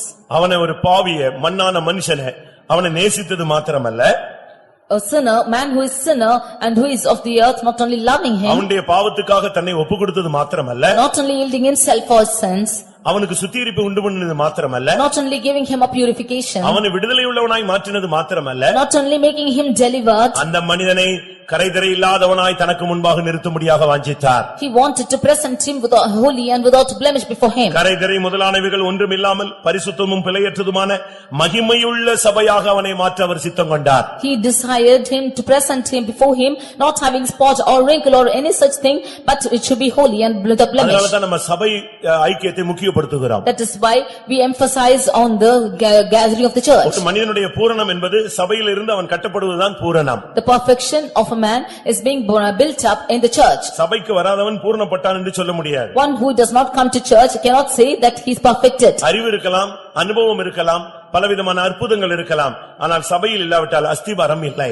He might have knowledge and experiences and many things concerning him, but without church there is no foundation. இந்த மனிதனை அவனை ஒரு சாதாரண விடுதலை உள்ள ஒரு மனிதனாக மாற்றி தெருவாக அலைய விடுறதில்ல, அவனை மகிமையுள்ள சபையாக தனக்கு முன் நிறுத்திக் கொள்ள விரும்பினார். He did not want to deliver man and make him to wander about in the streets. He wanted to present before himself a glorious அதனுடைய church. நோக்கம் என்ன? What's the purpose of this? மகிமையுள்ள சபையாக மாற்றி தனக்கு முன் நிறுத்துவதன் நோக்கம் மனவாட்டியாய் நிறுத்துவது. The purpose for for him to make him as a glorious church and presenting him before himself is that he might present a bride before him. எஸ்தரின் புத்தகத்தில் நாம் பார்க்கும் பொழுது When we read in the book of Esther, வஸ்தி தள்ளப்பட்டு விட்டாள். Vashti was put out. அது எதை காண்பிக்கிறது? What does show? பழைய ஏற்பாட்டு யூதர்கள் தள்ளப்பட்டு விட்டார்கள். The Old Testament Jews were put out. பின்பு கன்னிப்பெண்கள் தேடி கொண்டு வரப்பட்டார்கள். And nextly they came across virgins. அது எதற்காக? What was the reason for it? ராஜஸ்திரியாக மாறும்படியாக அநேக பெண்கள் தெரிந்து கொள்ளப்பட்டார்கள். And that they might become the queen's wife, they were brought many virgins. அது எதை காண்பிக்கிறது? What does this show? இந்த புதிய ஏற்பாட்டில் ரட்சிக்கப்பட்ட ஒரு பெரிய திரள் கூட்டம் சபைகளை காண்பிக்கிறது. It shows the great group of people who have been saved in the New Testament. ஆனால் எல்லா கன்னிப்பெண்களும் அங்கே ராஜஸ்திரிகளாக மாறவில்லை. But all the virgins did not become the queens. ஒரே ஒரு பெண் தான் அவள் மாற்றப்பட்டாள். It was only one woman, she was made a queen. அதுபோல அநேக சபைகள் இருக்கலாம், ஆனால் கரைதிரை இல்லாத சபையாக, மணவாட்டி சபையாக ஒரே ஒரு சபையை அவர் மாற்றுகிறார். Like this there might be many churches, but only one church he wants to present spotless before him. அதை தனக்கு முன் நிறுத்திக் கொள்வதற்காக, That he might present before him. தன்னோடு தன்னுடைய சிங்காசனத்தில் இருத்திக் கொள்ளும்படியாக, That he might make them to sit it on the throne. மனிதனை மிருகம் போல இருந்த மனிதனை மனிதனாக மாற்றி அவனை தேவனுக்கு ஒப்பாக மாற்றுகிற சத்தியம். He had the power even to make a beastly man as a man before and present before him. அதற்காகவே தன்னை ஒப்புக் கொடுத்தார். It is for this purpose that he gave himself. அன்றைக்கு மனிதனுடைய விலா எலும்பிலே மனுஷியை உருவாக்கின தெய்வம். It was out of the ribs of man that he made a woman. இயேசு கிறிஸ்துவின் எலும்பாகிய உபதேசத்தினால் சபையை கட்டி வருகிறார். The Lord made Jesus as the bone, and through the doctrines he is building up the church. அதனால் தான் சிலுவையிலே அவர் நொறுக்கப்பட்டார், ஆனால் எலும்புகள் முறிக்கப்படவில்லை. Therefore he was bruised on the cross, but his bones were not broken. உபதேசம் முறிக்கப்பட முடியாதது. And the doctrine cannot be broken. இந்த உபதேசம் முறிக்கப்படாது. அப்போஸ்தல உபதேசம் ஒருபோதும் முறிக்கப்படாது. This apostolic doctrine will never be broken. இந்த அப்போஸ்தல உபதேசம் எலும்பு, அதிலிருந்து தான் சபை உருவாக்கப்படுகிறது. The apostolic doctrine is the bone, and from that is the church formed. அன்றைக்கு அந்த ராஜஸ்திரிகளுக்கு சுத்திகரிப்பு இருந்தது. In those days there was purification for the virgins. எவ்வளவு நாள் சுத்திகரிப்பு தெரியுமா? How many days purification? அந்த பெண்கள் ராஜாவுக்கு முன்பாக நிறுத்தப்பட முடியாக எவ்வளவு நாள் சுத்திகரிக்கப்பட்டார்கள்? How many days were they sanctified to be presented before the king? 6 மாதம் ஒரு விதமான சுத்திகரிப்பு, அடுத்த 6 மாதம் இன்னொரு விதமான சுத்திகரிப்பு. And 6 months they were cleansed in a different manner, and 6 months in a different manner. இது எதை காண்பிக்கிறது? What does this show? ஆயுள் நாளெல்லாம் வருடமெல்லாம் உனக்குள்ள ஒரு சுத்திகரிப்பு நடந்து கொண்டே இருக்க வேண்டும். The whole of the year, the whole of your lifetime, there should be purification in you. எப்பொழுது நீ ராஜாவுக்கு முன்பாக நிற்கும்படியாக அழைக்கப்படுவாயோ தெரியாது. You do not know when you will be called to stand before the king. அப்பொழுது நீ சுத்திகரிக்கப்பட்ட ஒரு நபராக அங்கே போய் நிற்க வேண்டும். It is at that time you should stand as a purified person before அப்படி him. நிற்கும் பொழுது உனக்கு செங்கோல் நீட்டப்பட வேண்டும். When you do so, he should stretch out his banner towards you. இது பாவமில்லாத வாழ்க்கையை காண்பிக்கிறது. This shows a life without sin. கரை திரை முதலானவைகள் இல்லாமல் ஒரு பிழையற்ற பரிசுத்தமான ஒரு வாழ்க்கை இருக்கிறது. This shows a life without a spot or wrinkle, and a holy life before God. பரிசுத்தம் இல்லாமல் ஒருவனும் தேவனை தரிசிப்பதில்லை. For without holiness no man can see the பாருங்க, Lord. தேவனுடைய திட்டத்தை நீங்கள் நோக்கி பாருங்க. You see the plan of the Lord. இன்னைக்கு சிலுவையிலே இயேசு மரித்தார்மா, நாளை காலையில பார்த்தா நாளை கழிச்சு பார்த்தா ஈஸ்டர் போடு கொண்டாட்டம்னு சொல்லிடுவான். அந்த மார்க்கம் நம்முடைய மார்க்கம் அல்ல. Today they will say that Jesus is died on the cross, and day after tomorrow they will say that Jesus has risen and you should enjoy. This is not a religion. இயேசு ஒப்பு கொடுத்ததுக்கு 5 காரணம் இருக்கு. There are 5 reasons for Jesus to give himself. பிதாவே என் ஆவியை ஒப்பு கொடுக்கிறேன்னு சொல்லி அவர் கையில கொடுத்ததுக்கு இந்த 5 காரணத்துக்காக என் ஜீவனையே கொடுக்கிறேன்னு சொன்னார். He said, Father, I yield up my ghost into your hands. For these 5 reasons he yielded himself. ஒன்று, நான் அவனை நேசிக்கிறேன். Firstly, because he loved us. இரண்டாவது, அவனுடைய பாவத்துக்கு பிராயச்சித்த பலியாக என் ஜீவனை ஒப்பு கொடுக்கிறேன். Secondly, as a propitiation for his sins, I yield my life. இல்லாவிட்டால் ஃபைனாக என் ஜீவனை கொடுக்கிறேன். Or I give myself as an offering. இல்லாவிட்டால் அவனுக்கு பதிலாக என்னை ஒப்பு கொடுக்கிறேன். Or I give myself instead of him. மூன்றாவது, Or thirdly, அவனுக்கு சுத்திகரிப்பு உண்டு பண்ண வேண்டும். I should give him a purification. அவன் அப்படியே கொண்டு போய் சிங்காசனத்தில் உட்கார வைக்க முடியாது. Like this I cannot place him on the throne. அவனை சுத்தம் பண்ண வேண்டும். He should be sanctified. நான்காவது, Fourthly, சுத்தம் பண்ண பின்பு அவன் மறுபடியும் சாக்கடைக்குள்ள போயிடக்கூடாது. after sanctification he should not go back into the ditch. அவனுக்கு விடுதலை கொடுக்கப்பட்ட ஒரு வாழ்க்கை வேண்டும். He need a life of deliverance. அடுத்து விடுதலை பெற்றால் மட்டும் போதாது, And not only be delivered, அவன் மனவாட்டியாக மாற வேண்டும். he should become a bride. கரைதிரை இல்லாத ஒரு வாழ்க்கை வாழ வேண்டும். He should live a life without spot or wrinkle. எவ்வளவு புனிதமான ஒரு நோக்கம் பிரியமானவர்களே. What a divine purpose it is. சிலுவை மரணம் ஒரு பூரண பலி என்று சொல்லப்பட்டிருக்கிறது. The death of the cross is a perfect sacrifice. இந்த நோக்கத்தில் தான் நம்மை வைத்து தன்னை ஒப்பு கொடுத்தார். It is for this purpose he yielded himself. அவன் சாவும் பொழுது ஒரு நோக்கம், அவர் சாவும் பொழுது அவருடைய மறையில இருந்தது, இதுக்கு தான் ஒப்பு கொடுத்தார். It was in his mind when he died and he yielded himself for that. இன்னைக்கு பாருங்க, இலங்கைக்காக எவ்வளவு பேர் சாகுறாங்க. Today for Ceylon, there are many people are dying. சில காரியங்களுக்காக தீக்குளிக்கிறாங்க. For certain things, they are even putting on fire. ஒரு நோக்கத்துக்காக ஒரு காரியத்தை செய்து டர்ன் பண்றாங்க. எல்லாரையும் தன் பக்கம் இழுக்குறாங்க. For a certain purpose, they are turning everything towards them. ஆனா இயேசு தன்னை ஒப்புக்கொடுத்ததுக்கு ஒரே ஒரு நோக்கம்தான். But only purpose for Jesus to sacrifice himself was one purpose. பாவத்துல விழுந்துட்டான். Because he fell into sin. அவனை நேசிக்க ஆள் இல்ல. Nobody to love him. எந்த தீர்க்கதரிசியும் நேசிக்கல. There's no prophet to love him. எந்த ராஜாக்களும் நேசிக்கல. No kings loved him. எந்த ஆசாரியனும் நேசிக்கவில்லை. No priests loved them. நான் அவனை நேசிக்கிறேன். But I love him. ஏனென்றால் அவன் என் சாயல் என் ரூபத்தில் உள்ளவன். Because he is of my form and he is of my image. உங்களுடைய தாய் தகப்பன் எவ்வளவு உங்களை நேசித்தார்கள் என்று உங்களுக்கு தெரியும். How much ever your parents have loved you, have known him. ஒரு தாய் மறந்தாலும் நான் மறவாதவர் என்று சொல்லுகிறார். Even if a mother should forget, I will not forget you. அவருடைய அன்புக்கு ஈடு இணை ஒண்ணுமே கிடையாது. There is no comparison for his love. அதனால தான் இயேசு தன்னை நம்மில் அன்பு கூர்ந்து தன்னை ஒப்புக்கொடுத்தார். Therefore Jesus loved us and gave himself for us. நீங்க என்ன கொடுப்பீங்கன்னு சொன்னா நான் பணம் கொடுப்பேன்னு நீங்க சொல்லலாம். What you will give money, you can say. உங்க அண்ணனோ அம்மாவோ அப்பாவோ பிள்ளைகளோ கஷ்டப்படும் பொழுது நாங்க என்ன செய்ய முடியும்? ஏதோ காசு கொடுக்கலாம், அவன் எழுப்பி வந்துருவான்னு பாக்குறான், ஒன்னும் அவன் முன்னேற மாட்டேங்கிறான்னு சொல்லிட்டு கை கழுவி விட்டுறாங்க. When your mother or father or brother is suffering, then you can say that I will give money, what else can I do? உனக்கு பணம் கொடுத்தாச்சு, I give you money, உனக்கு வீடு கொடுத்தாச்சு, I give you house, கல்யாணம் கட்டி வச்சாச்சு, I get you married, எல்லாம் செஞ்சாச்சு, இனி வேற என்ன செய்யணும் அப்படின்னு கேக்குறாங்க. I have done everything, what more can I do for you? ஆனா இயேசுவை கேட்டா என்ன சொல்வாரு? But if you ask Jesus, what he'll say? நான் அவனுக்கு ஜீவனையே கொடுத்தேன்னு சொல்லுவார். He will say, I have given my life. அப்படிப்பட்ட தெய்வம் நமக்கு கிடைத்திருக்கிறார். We have received such a God. தெய்வமாய் கொண்ட ஜனம் எவ்வளவு பாக்கியம் உள்ளது. What a blessed generation is the people who இந்த have got ஐந்து God. நோக்கத்தை அறிந்துதான் தேவன் தன்னுடைய குமாரனை ஒப்புக்கொடுத்தார். Knowing all these four purposes, Jesus yielded himself as a son. எத்தனை பேர் விசுவாசிக்கிறீர்கள்? How many of you believe? அப்படியானால் இந்த மரணம் உனக்குள்ளே ஒரு விடுதலையை உண்டாக்குகிறது. Then this death is bringing a deliverance to you. உன் பாவ உணர்வை மாத்திரமல்ல, பாவத்திலிருந்து ஒரு சுத்திகரிப்பை உனக்கு உண்டாக்குகிறது. Not only giving you of a feeling of sin, it's also sanctifying you. பாவத்தை உணர்த்தது மாத்திரமல்ல, பாவத்திலிருந்து உனக்கு விடுதலையும் இன்றைக்கு கிடைக்கிறது. Not only convicting you of the sin, but also deliverance from it. எல்லாவற்றுக்கும் மேலாக உன்னை மனவாட்டியாய் மாற்றுகிறது. Above all, making you as his bride. கரைதரை இல்லாதவனாய் மாற்றுகிறது. It's making you as a spot without spot or wrinkle. எவ்வளவு மகிமையான நோக்கம். What a glorious purpose அந்த is நோக்கத்தை this. அறிந்து நாம் எல்லாரும் கண்களை மூடி நம்மை ஒப்புக்கொடுப்போம். Knowing this purpose, let us all close our eyes and yield ourselves to it. ஆண்டவரே, நீர் உம்மை எனக்காக ஒப்புக்கொடுத்தீர். Lord, you have given yourself to me. இன்றைக்கு நான் என்னை உமக்காக ஒப்புக்கொடுக்கிறேன். Today I yield myself to you. எத்தனை பேர் ஒப்புக்கொடுப்பீர்கள் பிரியமானவர்களே? How many of you yield yourself? ஒரு நிமிடம் கண்களை மூடி நாம் முழங்கால் படியிடலாம். For 1 minute, you just close your eyes and kneel down. என்ன நடந்தது தெரியுமா? What happened? இயேசு சிலுவையை சுமந்து கொண்டு வந்தார். Jesus was carrying the cross. ஏற்கனவே அடிக்கப்பட்டு உடம்பு பித்து தொங்கப்பட்டிருந்தது. He was already beaten and all his body was just thrown வேதம் out. சொல்லுகிறது அவருடைய முதுகு உளப்பட்டது. The word of God says that his back was plowed. எப்படி இருக்கும்னு யோசிச்சு பாருங்க. To see how it would be. இதையும் தாண்டி ரத்தமெல்லாம் போன பின்பு சிலுவையை தூக்கி வச்சு சுமக்க வைக்கிறாங்க. Even above all this, when all his blood was gone, he was put it upon the cross. எல்லாம் கண்களை மூடி முழங்கால் படியிடுவோம். Let's all close our eyes and kneel down. அவர் நமக்காக ஒப்புக்கொடுத்தார். He yielded himself for us. அதனால் நமக்கு ரட்சிப்பு. It is for this we have salvation. அதனால் நமக்கு மேன்மை. For this we have glory. புழுதியில் குப்பையில் கிடந்த நமக்கு சிங்காசனத்தில் உட்காரக்கூடிய தமக்கு முன் வைக்க முடியாத ஒரு ஸ்லாக்கியத்தை ஏற்படுத்தி வைத்திருக்கிறார். We who are in dust and ashes, he wanted to place us on the throne. அவர் தன்னை ஒப்புக்கொடுத்தாரே, நீ அவருக்காக உன்னை ஒப்புக்கொடுக்கிறாயா? He yielded himself for you. Do you yield yourself for him? யோசித்து பாருங்க. Just think and see. கொலோசியர் 1:24 சொல்லுகிறது, அவருடைய உபத்திரவங்களில் இன்னும் கொஞ்சம் குறைவு இருக்கிறதுன்னு சொல்லி. Colossians 1:24 says that there is even short of his sufferings. அவருடைய உபத்திரவங்களில் குறைவானதை நான் என் மாம்ச சரீரத்தில் நிறைவேற்றுகிறேன் என்று பவுல் சொல்லுகிறார். St. Paul says that which was lacking in his sufferings, I fulfill in my flesh. அவர் 99% பாடுகளின் பூரணத்தை நோக்கி வந்தார்.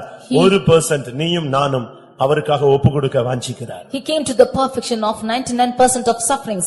He wanted us to yield up for the 1% of sufferings. எத்தனை பேர் ஒப்புக்கொடுக்கிறீங்க? How many of you yield? எனக்காக ஒப்புக்கொடுத்த தெய்வத்திற்காக இந்த காலை வேளையில் இந்த குட் ஃப்ரைடே சர்வீஸில் என்னுடைய ஆவி ஆத்துமா சரீரத்தை ஒப்புக்கொடுக்கிறேன். எத்தனை பேர் தைரியமா சொல்ல முடியும்? How many of you can say that I yield my body, soul and spirit for the Lord who has given his life for me? ஒரு கிறிஸ்தவன் சொன்னான், உயிர் கொடுத்த தெய்வத்திற்கு நான் மயிர் கொடுப்பதில்லை, நான் உயிர் கொடுத்த தெய்வத்திற்கு உயிரையே கொடுக்கிறேன். மொடியை நான் மொட்டையை அடிக்கிறதில்லை, நான் என் ஜீவனையே கொடுக்கிறேன். For one Christian said that for the Lord who gave his life for me, I will not give my hair or make myself bald, but I give my life for him. எத்தனை பேர் கர்த்தருக்காக ஒப்பு கொடுக்கிறீர்கள்? How many of you yield yourself to the Lord? என்ன நடந்தது தெரியுமா பிரியமானவர்களே? What happened was, இயேசு சிலுவை சுமந்து கொண்டு வரும்பொழுது when Jesus was carrying on the cross, இயேசு பிடிபட்டார்னு ஒருத்தன் கேள்விப்பட்டு சிரேனே ஊரானாகிய அந்த சீமோன் ஓடி வந்தான். one person who was called Simon of the land of Cyrene, he came. ஓடி வந்தான். He came. இயேசுவை பிடிச்சிட்டாங்களாம். They thought that Jesus was இயேசுவை caught. அடிச்சிட்டாங்க. Jesus was beaten. இயேசுவை சிலுவை சுமக்க வைக்கறாங்க. Jesus was made to bear the cross. அவரை நொறுக்கிட்டாங்க. And he is crushed. இத கேள்விப்பட்டு அவன் விழுந்து தான் ஊர்ல இருந்து ஐயோ இயேசு அடிச்சிட்டாங்களான்னு ஓடி வந்தான். Hearing this, he came running that Jesus was beaten. என்ன நடந்தது? What happened was, இவன் ஓடி வந்த வேகத்தை பார்த்து போர் சேவர்கள் அவனை பிடித்துக் கொண்டார்கள். the soldiers saw him running and coming and caught him. என்ன ஓடி வந்திருக்கிறீங்க இங்க வா. You have run like this and come here. அப்படியே இயேசுவினுடைய சிலுவை தோல்ல இருந்து எடுத்து இவன் தோல்ல வச்சாங்க. They took the cross like that from Jesus' shoulder and placed him on his shoulder. அவனுக்கு வேகமா ஓடி வந்தானே தவிர ஒண்ணுமே பண்ண முடியல. அவன் தோல்ல வச்சு அவனை பலவந்தம் பண்ணாங்க. அவனால ஒரு செகண்ட் கூட சுமக்க முடியல. They compelled him to bear the cross, but he could not even carry for a second. பைபிள்ல சொல்லி இருக்கிறார். That is what it is told in the word of God. அவன் தோல்ல கொஞ்ச நேரம் அந்த சிலுவை இருந்து அவன் தடுமாறி நடந்தான். For some time this cross was on his shoulders and he stumbled and walked. அந்த சில நிமிடங்கள் இயேசுவுக்கு கொஞ்சம் ரெஸ்ட் எடுத்த மாதிரி இருந்தது. For a few minutes it was a rest for Jesus. எத்தனை பேர் இப்பொழுது போய் அந்த சிலுவையை எடுத்துக்கொள்கிறீர்கள்? How many of you want to take that cross at this moment? உனக்காக இயேசு ஒப்பு கொடுத்தாரே, நீ போய் அந்த சிலுவையை எடுத்துக்கொள்வாயா? Jesus yielded himself for you. Will you take that cross? எனக்கு ஒரு பெரிய ஆச்சரியம். I was marveled. எல்லா இடத்துலயும் சொல்லுவேன், இந்த பாக்கியம் அவனுக்கு எப்படி கிடைச்சிருச்சு? How was this privilege given to him? நீ யோசிச்சு பாருங்க. Just think and see. முழு உலகத்தின் பாவங்களையும் அவர் சுமக்கிறார். இதுல ஒரு மனிதனுக்கு ஒரு சின்ன சான்ஸ் கிடைச்சிருச்சே, எப்படி எவ்வளவு பெரிய பாக்கியம் யோசிச்சு பாருங்க. He is carrying the sin of the whole world. In between this man has got a small chance. What a great privilege. எனக்கு உனக்கு அது கிடைக்கலையே. You and I did not get it. இப்போ இயேசு சிலுவையை சுமந்துட்டு போறாருன்னா ஓடி போய் புடிங்கி வாங்கி தூக்கி வச்சுக்குவீங்க. Now if Jesus is carrying the cross, then you will take the and keep it for yourself. மரிக்க வேண்டியதா இருந்தாலும் நான் உம்மை விட்டு மறுதலிக்க மாட்டேன் என்று சொன்னவன் ஓடி போய் விட்டான். He who said that even if I should die, I will not deny, he went and denied. எப்படி இருக்கும் பாருங்க. Just see how it is. மரித்தாலும் நான் உம்மை மறுதலிக்க மாட்டேன். Even if I should die, I will not deny you. இப்ப எல்லாரும் ஓடியாச்சு. Then now all have run off. இயேசு தடுமாறி வந்து கொண்டிருந்தார். Now Jesus is stumbling and walking. அவருக்கு நடக்கிறது மிகவும் கடினமாக இருந்தது. It's so hard for him to walk. அந்த வேதனை அவருக்கு இன்னும் அதிக கடினமாக இருந்தது. The pain was even dreadful. அந்த நேரத்தில் தான் இந்த மனிதன் ஓடி வந்தான். It was at this time this man came running. அப்படியே தூக்கி சிலுவையை மேல வச்சாங்க. They took the cross and kept upon him. இயேசு அப்பொழுதுதான் கொஞ்சம் மூச்சு விட்டு கொஞ்சம் தன்னை ஆசுவாசப்படுத்திக் கொண்டார். It was at this time that Jesus took rest for some time. எனக்கு ரொம்ப அதிசயமான ஒரு செய்தி. மத்தவங்களுக்கு உங்களுக்கு எப்படி புரியுதோ எனக்கு அதை கற்பனையே பண்ணி பார்க்க முடியல.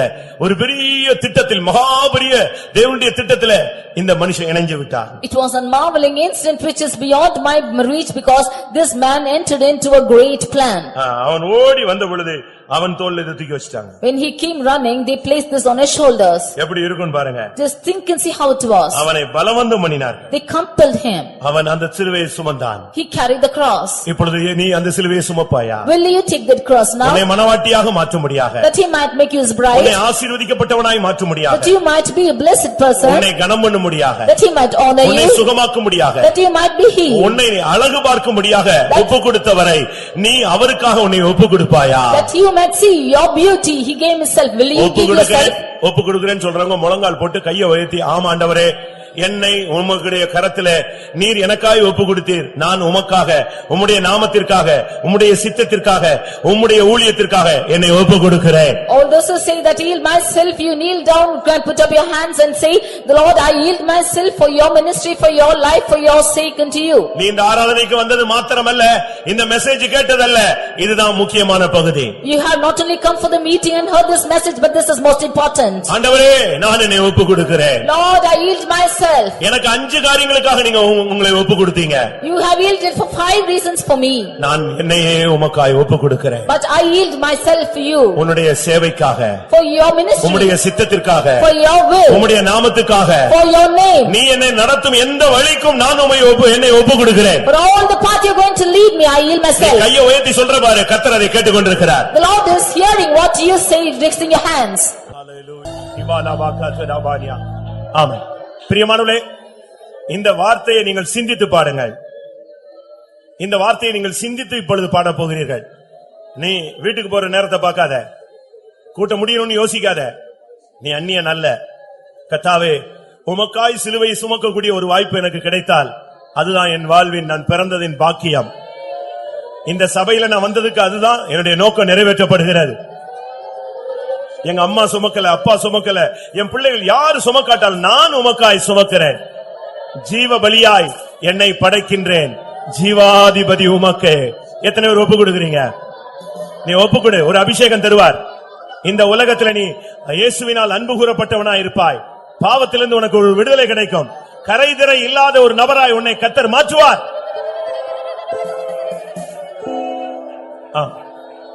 ஆமா, கொஞ்ச நேரம் மனைவி, புருஷன், பிள்ளை, வீடு, ஆடு, மாடு, சொத்து, சுகம், வேலை, காரு எல்லாத்தையும் தூக்கி குப்பையில போடு. அவர் சிலுவை சுமந்து கொண்டு போகிறார். நீ அவரோடு சுமக்க ஆயத்தமா? எத்தனை பேர் பலியாய் ஒப்பு கொடுக்கிறீங்க? நான் அடிக்கடி சிந்திக்கிறது உண்டு, சிறியனே ஓரானாகிய சீமோனா, நான் இல்லாமல் போய்விட்டேனே, ஒரு நிமிடமாவது அந்த சிலுவையை நான் சுமந்திருக்கலாமே. என் நேசருக்காக, என் மீட்பருக்காக. ஹல்லேலூயா.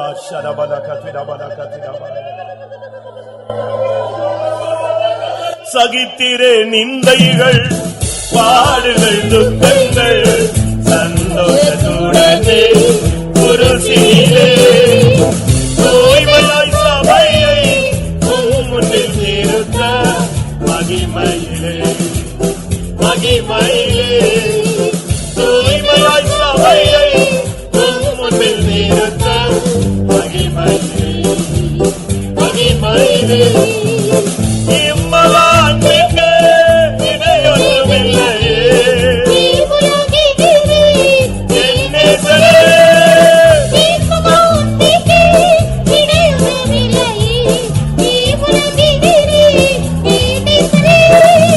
தேவபலியாய் என்னை, தேவபலியாய், தேவபலியாய் என்னை, தேவாதிபதி உமக்கே, தேவபலியாய் என்னை,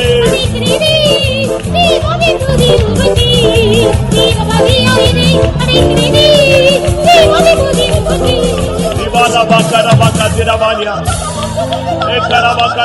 திரபாலியா,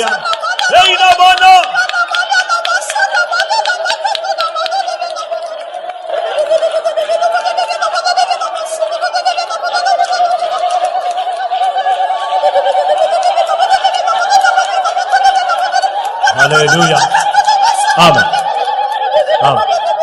உனக்காக, உனக்கு அதை செய்யல இதை செய்யலன்னு துக்கப்படாத. எல்லாம் நடக்க வேண்டிய நேரத்தில் அருமையா நடக்கும். சகலத்தையும் அதினதின் காலத்தில் நேர்த்தியாய் செய்கிற தேவன் நம்முடைய தேவன். அவர் சொல்லுகிற கடைசி வார்த்தை எல்லாம் முடிந்தது. அப்படின்னா என்ன அர்த்தம்? உனக்காக நான் எல்லாத்தையும் செய்து முடித்து விட்டேன். நீ கவலைப்படாத, நீ ஒப்புக்கொடு. நான் ஒரு கிருபையை தருவேன், ஒரு அபிஷேகத்தை தருவேன். நீ எனக்காக மனவாட்டியாய் நிற்க வேண்டும், மாற வேண்டும்.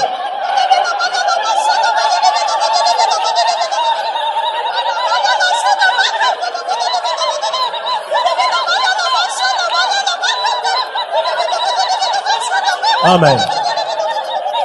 இந்த ஆராதனையுடைய கடைசி மெசேஜ், குட் ஃப்ரைடே சர்வீஸுக்கு போனீங்க, என்னன்னு கேட்டா சொல்லுங்க, எனக்காக அவர் யாவையும் செய்து முடித்து விட்டார். அதுதான் எனக்கு கொடுக்கப்பட்ட கடைசி செய்தி.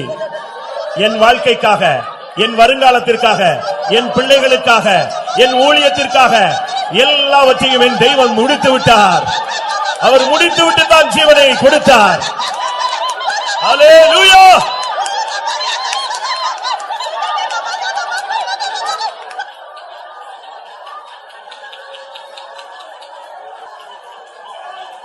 ஆமென். குட் ஃப்ரைடே சர்வீஸ் போனேயே, என்ன ஜெபித்து விட்டு வந்தாய்? உனக்கு கிடைத்த செய்தி யாவையும் எனக்கு செய்து முடித்தார். நீ என்ன சொல்லிவிட்டு வந்தாய்? என்ன ஜெபித்து வந்தாய்?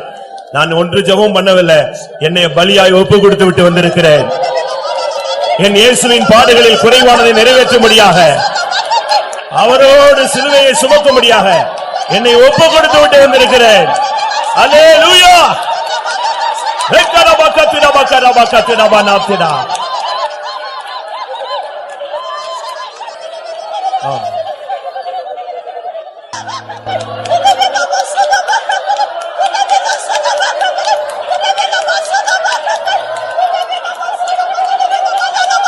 அல்லேலூயா. ஆமென். ஒரு வீட்டில் 5 பெண் பிள்ளைகள், ஒரு பையன்.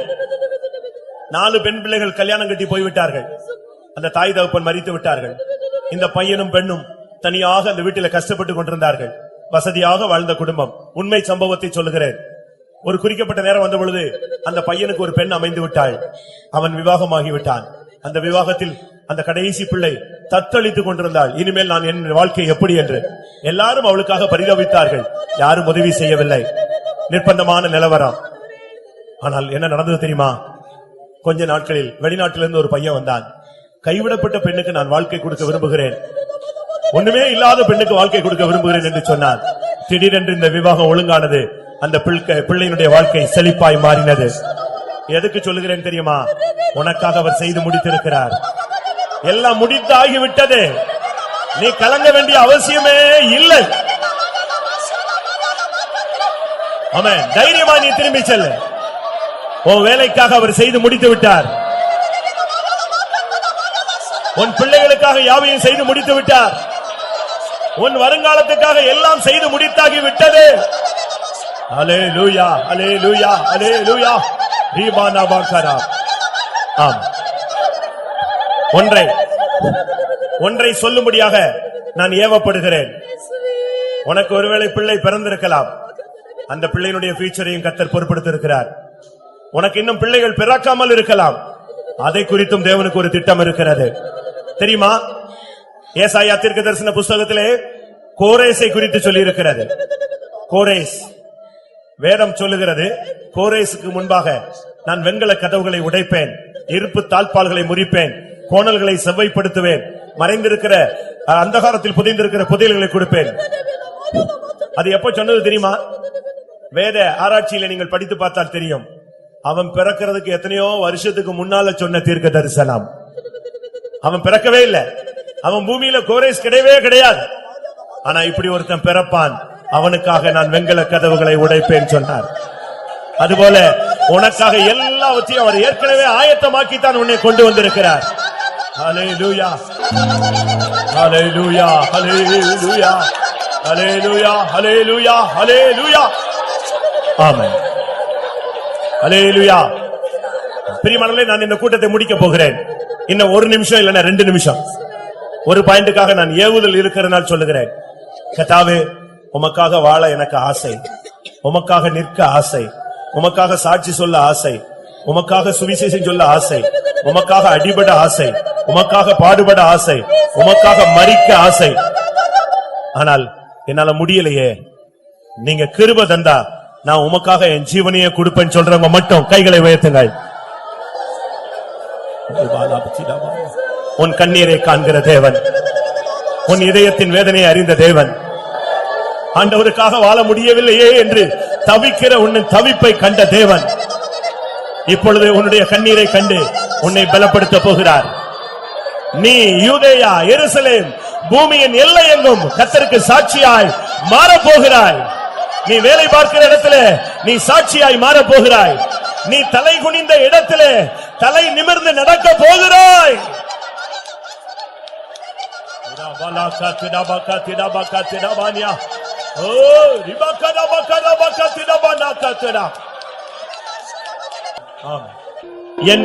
என் ஜீவனுமோ என் ஜீவனும் தான் பெரிதோ, ஏதாகிலும் நின் சித்தம் செய்வேன் விடையுடும் ஆண்டவரே. உம்முடைய சித்தம் என்னமோ அதை சொல்லுங்க, நான் இனிமே செய்கிறேன். ஆமென். ஹல்லேலூயா. ஆமென். ஆம். நான் வருமளவும் என் மரணத்தை நினைவு கூறுங்கள் என்று சொன்னார். அந்த மரணத்தை நினைவு கூற இந்த ஒரு தருணம் தந்தபடினால ஸ்தோத்திரம் பண்ணுவோம். Praise the lord, praise the lord, praise the lord. காடியை ருசித்து விட்டு எல்லாம் முடிந்தது என்று சொல்லி தன் ஜீவனை எதற்காக ஒப்பு கொடுத்தார் என்பதை விளங்கிக் கொள்ள உதவி செய்தபடினால் ஸ்தோத்திரம் பண்ணுவோம். நம்மில் அன்பு கூர்ந்து நம்முடைய பாவங்களுக்காக, நம்முடைய சுத்திகரிப்புக்காக, பாவத்திலிருந்து விடுதலை உள்ள வாழ்க்கைக்காக, பரிசுத்தமான தெய்வீக வாழ்க்கைக்காக அவர் தன்னை ஒப்பு கொடுத்தார் என்பதை வேத வசனத்திலிருந்து விளங்கிக் கொள்ள ஒரு தருணம் கொடுத்தபடினால ஸ்தோத்திரம் பண்ணுவோம். எல்லாவற்றுக்கும் மேலாக அவருடைய உபத்திரவங்களில் குறைவானதை நம்முடைய மாம்ச சரீரத்தில் நிறைவேற்ற இந்த காலை வேளையிலே ஒப்பு கொடுக்க ஒரு வாய்ப்பு தந்ததுக்காக ஸ்தோத்திரம் பண்ணுவோம். அப்படி ஒப்பு கொடுத்தவர்களுக்கு கிருபை கொடுத்து அப்படிப்பட்ட ஒரு வாழ்க்கையை வாழச் செய்து கரைதிரை இல்லாத மனவாட்டியாக மாற்றி அவர்களை சேர்க்க இயேசு வரப்போகிறபடினால ஸ்தோத்திரம் பண்ணுவோம். அந்த நாளுக்கென்று எல்லாரையும் ஆயத்தப்படுத்த முடியாது. ஸ்தோத்திரம் பண்ணுவோம். பிதா குமாரன் பரிசுத்த ஆவியானவருக்காய் ஸ்தோத்திரம் பண்ணுவோம். எல்லா மகிமையும் அவருக்கே செலுத்தி ஸ்தோத்திரம் பண்ணுவோம்.